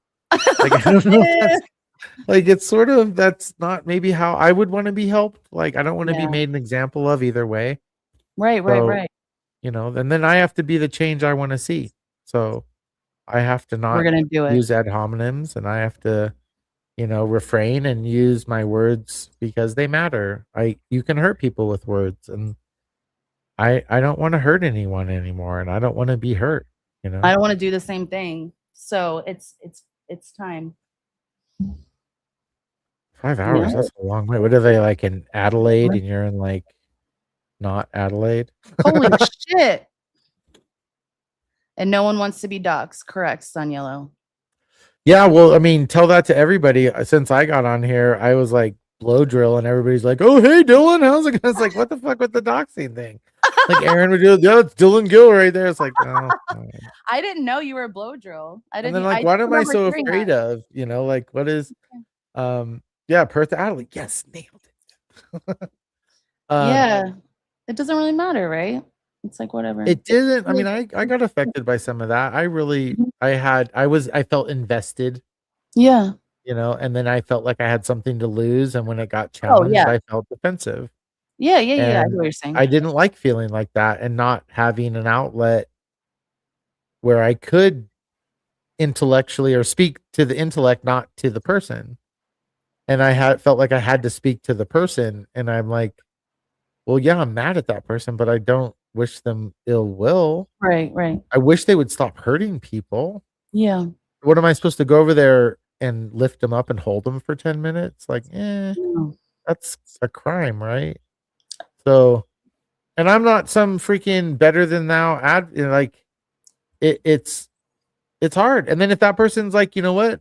I don't care if that person hurt me and committed a crime. I love them. It's like, okay, cool. I see you. I see you. I love that. Right? Like, Yeah. you showed me Yeah. who you are. I'm going to believe you. And I Yeah. hope you change, and I'll hold space for you to show me something different, but I'm going to believe you. I believe you 100%. And I'm not going to, Other people can see on their own. I mean, they can see, you know, like, I mean, that was the whole purpose of holding a mirror up. And now it's all right, you know, hopefully, right. you know, I don't know where it goes from there. You know what I'm saying? Like exactly Same. what you were just saying. I think that's the answer. Well, I think it's like when we get to these places, we either have to be the change we want to see, or we have to move away from the space. Yeah. And when I moved away from the space, I felt like it opened up kind of a wound of abandoning my comrades in need. Yeah. Yeah. And I did that in the Sea Org by escaping, by choosing myself instead of taking it along with them. And I didn't want to do that again, because I know I'm stronger than that. I can be vulnerable. And like, it's sort of the whole thing. Like, don't mistake my kindness for weakness, Yeah. because I'm capable of things I don't even like to think about or talk about. Of course. And I don't know how to say stop, like a lot of us. Like, I go 0 to 100 very quickly. Yeah. And I try never to get to that point. I try never to back myself in a corner.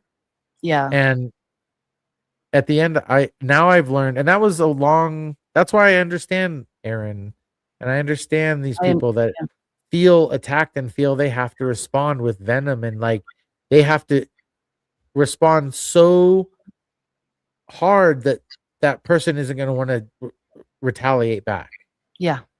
And that's their training, and that's their lack of looking inside. I understand I guarantee you that hurt child doesn't want that. Yeah. They want to be heard. They want to be looked at. They want to be hugged. They want to be loved. Right? And they're now their own worst enemy. They're making a shield so impenetrable that they can never have that love and they can never have that understanding because it hurts too much Yeah. to let somebody in, you know? And maybe it's for reasons we'll never understand, and that's okay Yeah. because I understand that they can't understand. Yeah. I don't love it. I wish they could. I wish a lot of them could. I wish we could all be friends. The property I bought it as a place to be a refuge for second gens. Wow. And I was the biggest idiot because when nobody was in that place except for maybe me. And it's okay. It's okay that they're not. But it's still like eventually, hopefully we can be. Hopefully we can One feel day. power, you know, and maybe you never know. Stranger things have happened. Who knows? Absolutely. Yeah. And I also want to ask you, did it feel like disconnection kind of like, did you feel like when you were doing the SPTV thing, I didn't want to dwell on that, but I just want to ask you, did it kind of, I heard you and Liz talking about it and what popped in my head is like, did it kind of bring back like trauma responses, like trauma reactions of like feelings of like being in a cult? Not because it's like a cult, but because it's like having to walk a line or else risk ousting or being disconnected from. No, I think Makes it's more sense? like because Fear? I saw it happen with Nora as Okay. well. I saw when and I had felt it too, and I stayed quiet about it. Was But it a fear, you think? it's a Maybe? real response. It's like it's not something that it's like this immediate impingeful, like you just relived one of the like most alone, Yeah. isolated places in your life that you were powerless Yeah. to change. That's what I thought.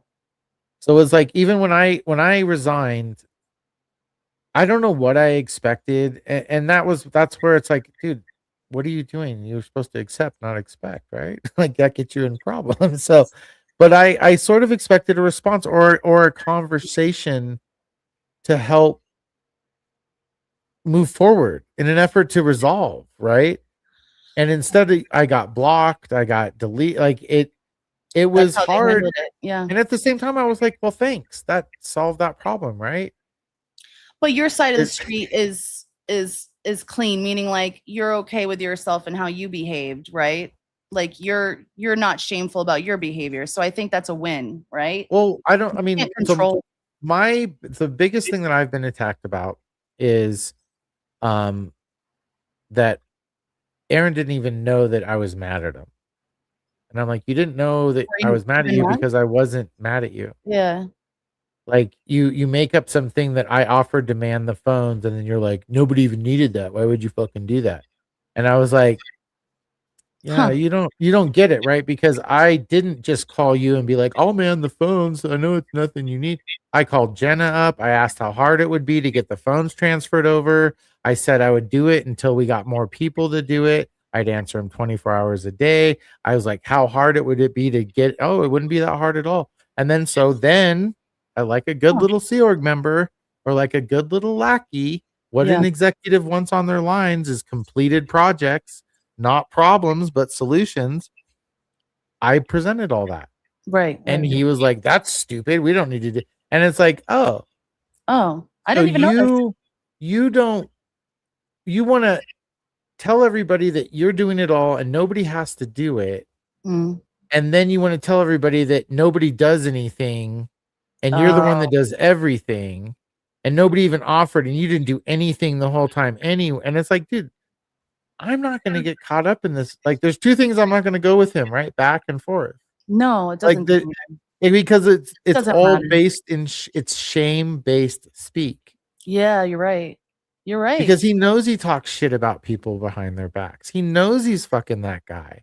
Yeah. And he knows he's that he knows he does things that aren't becoming of somebody that's really trying to help because the real secret is he doesn't give a fuck. He gives a fuck about his ego. Yeah.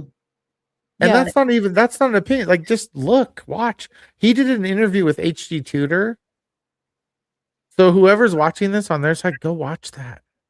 Yeah. What did you think of that? That's a masterclass in setting somebody up to expose themselves. It was. Yeah. A master class. I didn't understand that at first when I saw that. I saw it didn't and my jaw dropped. I was like, holy shit. You Yeah, fell I for didn't that, understand it till later. I didn't understand that until later what that was about. Because I'm just like, what? Yeah, I it get was it now.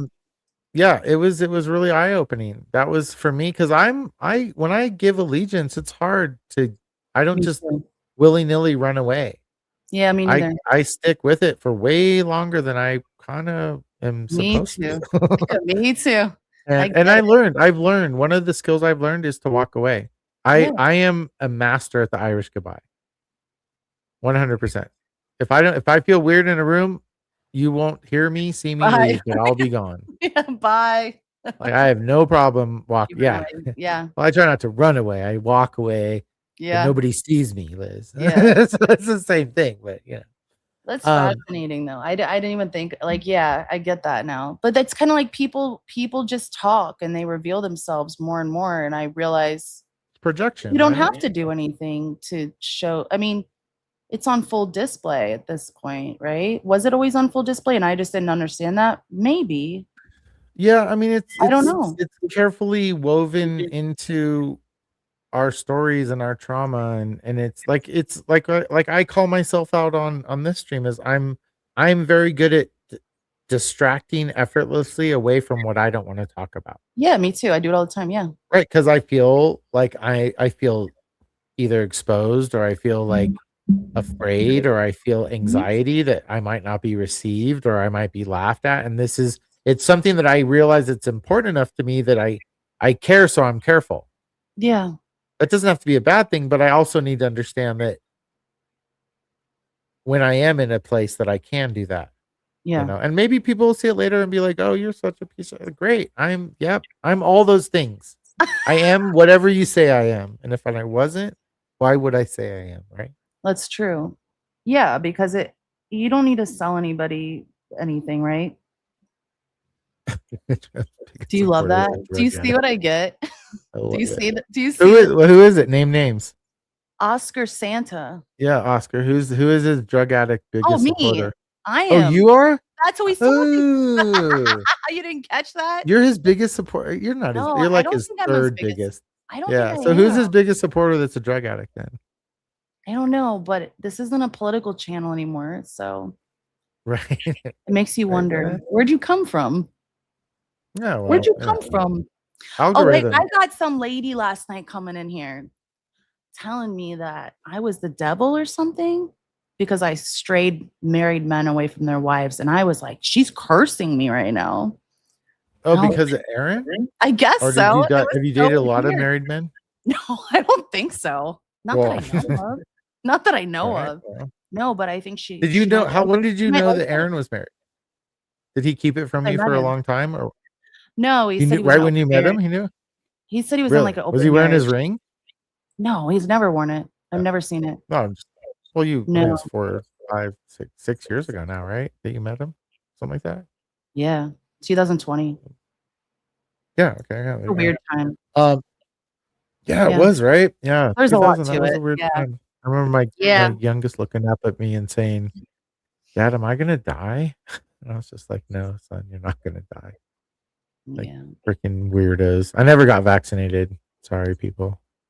Oh no, you're gonna get beat up now. I'm pretty sure I had it, but I was like, dude, what's the immunity after like how I'm not gonna get shots if I'm immune because I already had it and made it through. Oh, you had it in the beginning. It does, Anna. Okay. Or Ann Battles, yeah. Yeah, I Debbie don't know. Downer, Walking yeah. away is hard. Yeah. Her name was Debbie. She was so mean. She said like Well, look at the name. she said what Was did her she name say? Debbie Downer or just Debbie? No, it was Debbie something. Oh, okay. She I was cursed like, me. well, her name's Debbie Downer, and that's pretty She used good. a religion against me and being a Christian and stuff. I don't know what was happening. I was confused, but You're looking for a political show? yeah. Well, Hi BTK. I don't know. We're doing politics in the ex-Scientology movement thing. Yeah, I guess it's Paul. I mean, it's the X. I think that would be a whole nother like kind of conversation. I know the whole X. But is it politics? It is kind of politics, right? It's the politics of it's the people of the whatever. I don't know. Well, I think that everybody, like a lot of people that got into Scientology, got in for very different reasons. Yeah. right? And the reason why a lot of us that were born in and had parents and were raised in it got together was because we didn't choose that. Yeah. It was chosen for us, right? So there's Yeah. a distinction there. Mm-hmm. Not that it matters, but it kind of does. It's like Kinda. it matters because how we can relate to each other. If Yeah. one person got in because of relationships, the other one got in for money, the other person got in to try to save their communication skills or love, it Yeah. those people aren't necessarily all going to be like, "Oh, totally, we got it." No, they got in for different reasons. Right. But when you grew up in it, it's like, well, we kind of, even though we have trust issues, we still all have that common denominator that we Mm-hmm. never really had a choice. Even Yeah. though, yeah, even though our parents would like to think that we did pick them because they were Scientologists and so Yeah. upset. But, I'm sure. um, Yeah. yeah, it's just all that's just all the psychobabble BS, Of like course. that's all the things meant to keep you in. But yeah, so I hold a lot of space for other people that grew up in it. I love that. And I think my biggest regret is assuming that we were all on the same place, in the same Yeah. place of healing, and not being able to accommodate fast enough when we saw them at different places, right? Mm-hmm. That's a good idea. Yeah, I think if they might, if it was Studying? if they had enough assets, I don't know that it'd be worth it to do that. I think Scientology serves a better purpose for the Shut it down. government. Well, they make them Oh, yeah. susceptible, right? If you overwhelm people, you make them susceptible to commands and to um, any kind of brainwashing. So Scientology is a good way to overwhelm people, Yeah. and so they Well, serve a purpose. interesting. Well, thank you for joining me. I want to do this again if you can. Yeah, no, I'm pretty, like I said, I've always been available to talk. On my own channel, it's hard because I am a single dad and I do own my own business and work a lot. Yeah. But I also have a lot of more time. It's like compartmentalizing, right? Yeah. I probably can do better at compartmentalizing my time. But I'm Do your best. absolutely always down to communicate and talk Cool. about stuff. There's a lot to talk about with Scientology. I know. It's a big iceberg, and having grown up in it and been like, we didn't really talk about messengers and CST or any of that stuff. Thank you. So yeah, there would be Great. there'd That'd be be a great. lot of crazy crap, and who knows what's going to happen in the next stuff with this space. So it's always crazy. We'll just do our best to build it and they will come. I don't know. Just do Absolutely, Vanessa. our I like I said, I'm totally down. best. He wants to have you on too. Anytime to chat. Always. I think if we can have a good conversation and leave with something I like new did. information, I think it's all helpful. Thank you, Definitely. Ann. Yeah, I needed this. Thank you, Dylan. I had needed to hear your message tonight. There was something there was a message for me there that I needed. Well, heck, I'm That's glad how I it can goes. facilitate. But that's how it goes. You never know, Right, right? right. Never know who your message is helping. And I think that's what's so cool about it. Oh, thanks. I'm so glad you like Dylan. Did you subscribe to him? Yeah, I'm doing like weird little driving videos right now because I'm They're in my good. truck so much, and where I live, I'm really rural. So everywhere I go is like 30 miles. And I used to think Wow. about doing lives, right? Like when I get home, I'm going to talk about Let me this. And I'm punch. like, and then when I get home, I'm beat tired. So I'm just like, okay, I'm just going to hit play or whatever in the car and just drive and babble. So I It was appreciate hard for anyone who's me. listening to the babbling because I babble. No, you don't. I liked it. I was listening today. Oh, good. I appreciate that. Yeah, man. I have the wrong. Where is it? So I don't even have my YouTube linked up to I StreamYard got you. anymore or anything. Yeah, it's like stream this to your audience. I'm like, I'm not even. I can't even join the chat because it's like sign up for YouTube. I'm like, oh crap. You're like, fuck I haven't this. done any of this. Yeah, when I deleted, I kind of just deleted and walked away, and I was like, man, I feel like I'm abandoning How big people did that I you have it? really care about. Oh, my channel? Yeah. What do you mean? Did you have a lot of subscribers and videos Got a and couple stuff? thousand, I think. Yeah, and I had a Okay. bunch of videos, But it felt tainted. It felt like it was on, like, it's sort of like when people start making arguments and they're like, well, I lifted all those guys up and they all got subscribers based on me. I'm like, you know Correct. what? Delete. Take that. Delete. We'll start from scratch. How's that Nora sound? did that. Nora did that too. She Right. built No, I thing. respect that. That's like, and people never- can be like, oh, you're this or that. And it's like, No, you know what? Like, that's just how it there's is. a Like, reason for that. I'll that take you my did that. power back. Thank you very much. Mhm. Yeah. Right. You know, And then I'll do what I will walk through this area intentionally. You can attack and you can do whatever, but I'm not going to respond unless you're supporting. And if you're supporting, I'll bend over backwards. Like, Yeah. I'll help you out 100. I'm the same way. So, and I apologize. Honestly, I judged you prematurely based on what somebody I knew It's okay. said about you, and it was really mean stuff. And Thank you. I don't know that it would have been appropriate to reach out or anything. So I'm glad this is us breaking bread, kind of Thank speak. you. But I apologize appreciate for that. You don't have to listening. Well, no, absolutely. It's if I want to be better, I need to do better. And part of that is if something sounds a little crazy, I should investigate and I should reach out and say, hey, are you willing to have a conversation? Do you want to talk? Yeah. Like, I've heard I some really appreciate bad things about you. So, and same, know. like same for me. Like they all said the same thing. They all said the same thing you did. Yeah, well, and it was we all got the same text. Like Aaron's done. It's not like his actions weren't obvious. We just tried. It's like you know that person that's like the screw up that comes to like family dinners and you just hope they're gonna make a better and you want to help them out. And it's like after a while, it's like, dude, I'm getting dragged down too. I can't do this. You know, That's it's what like happens. Yeah. you're getting out ahead of the Columbia thing. You're getting out ahead of the Lizzie. You're getting out ahead of the LA thing. Like I heard all those. Yeah. And I was like, dude, this is a bad look, bro. Thanks. And then when you try to have those conversations, Thank you. it's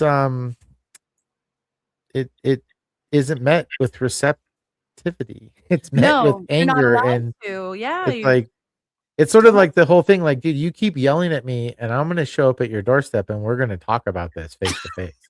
Like you gotta stop because I'm not a child, I'm a grown ass man. You talk to me like a grown ass human. And I will treat you like a grown-ass human. Yeah. You know, so don't treat me like a child because you're all overwhelmed and you're speaking from your hurt child. Yeah. And it was a lot of like, Lindsay's threatening me and this and that. It's like you say that about everybody. Like if I don't threaten, psychotic and like I mean it was defamation. Right. No, like I said, I don't think I was special. I think he sent it out to everybody he was trying to save point. Right. I know. Oh, interesting. I don't know. Well, honestly, you know, holding do? somebody to exact dates when they've like he's not even really acknowledged his trauma. I imagine it's kind of cloudy in there. And yeah, should he do better? Yes, he should do better. But I would give, I mean, I know. Let's not kick somebody when they're it's hard. He's not it doesn't matter doing anything to help himself. Right, because it doesn't really matter at this point, like all the things, right? Like, I mean, it does, but it doesn't. I don't know. See, I get confused too. Because it's like, yeah, we could go and pick someone's story apart and do that. And I can do that, right? And I could be like, oh, that's sus. But like, I already know all that. And it doesn't matter what I say, right? Well, of course it matters because as long as you're speaking with intent, it matters. It doesn't matter if you attack the person. You know, it's like people like that are easy to attack personally. Yeah. But if you attacked his arguments and the analytical part of it, it sort of falls. And honestly, it's like the same with DM. The best thing to do is bypass this super duper tough guy that acted like he's super badass and appeal to the child. And it really makes it a different, like, I look at Aaron completely different. Wow. I don't see the defense. I don't see that facade. I see a hurt child that's making really bad decisions. That's how I saw him for a long time, but I had too much empathy when I did that, and I didn't. Well, and you were too close, probably. This is where healthy boundaries and distance come in. Yeah, exactly. That's where you support from afar. Yeah, you're hurting. And it's what that's saying. Like a lot of there's all those hurt people, right? Yeah, I yeah. mean that I sort of believe that. Yeah. But when they're hurt and they're not looking at their hurt, yeah, they're gonna run around and they're dangerous. It's like the whole Thank saving you. a drowning person. If you swim out to save a drowning person, you're probably gonna die. Yeah. Yeah. So if you make Yeah. it, God bless you. It's a great story, but throw the freaking life raft out there and live to see another day and help Yeah. another person. Thank you. Right? Yeah, because So I can have empathy and compassion from over here, but I don't have to like what it is. And if I do need to call it out because that person's hurting other people, I will. But there has to be a time when I stop because I don't want to fucking be stuck in that. one, I we're don't want setting to a be. better example. This is Yeah, how there's a Aaron, if reason I'm a piece of shit and I'm bleeding all over, set boundaries with Oh yeah. distance. Support me from afar. Yeah, yeah. Like that's what I want. I'm showing you exactly what I want. I'm not asking or doing anything that I wouldn't do myself.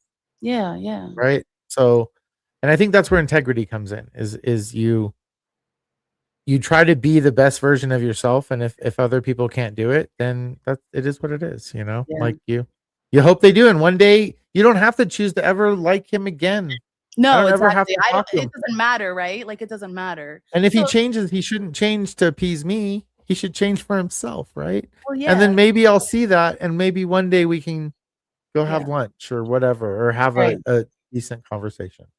So, Yeah, I love um, that. Thank you. so yeah, no, absolutely. Thank you very much. I appreciate Yeah. you and your time, and thanks everybody. I wish Thanks, guys. we were more engaged in the chat. Maybe we'll do one and just do Yeah. ask you guys. You can. Or into Yeah. you guys or something, or I'm down whenever cool. you want. All right. Absolutely. Bye, guys. Thank you. See you, my dear.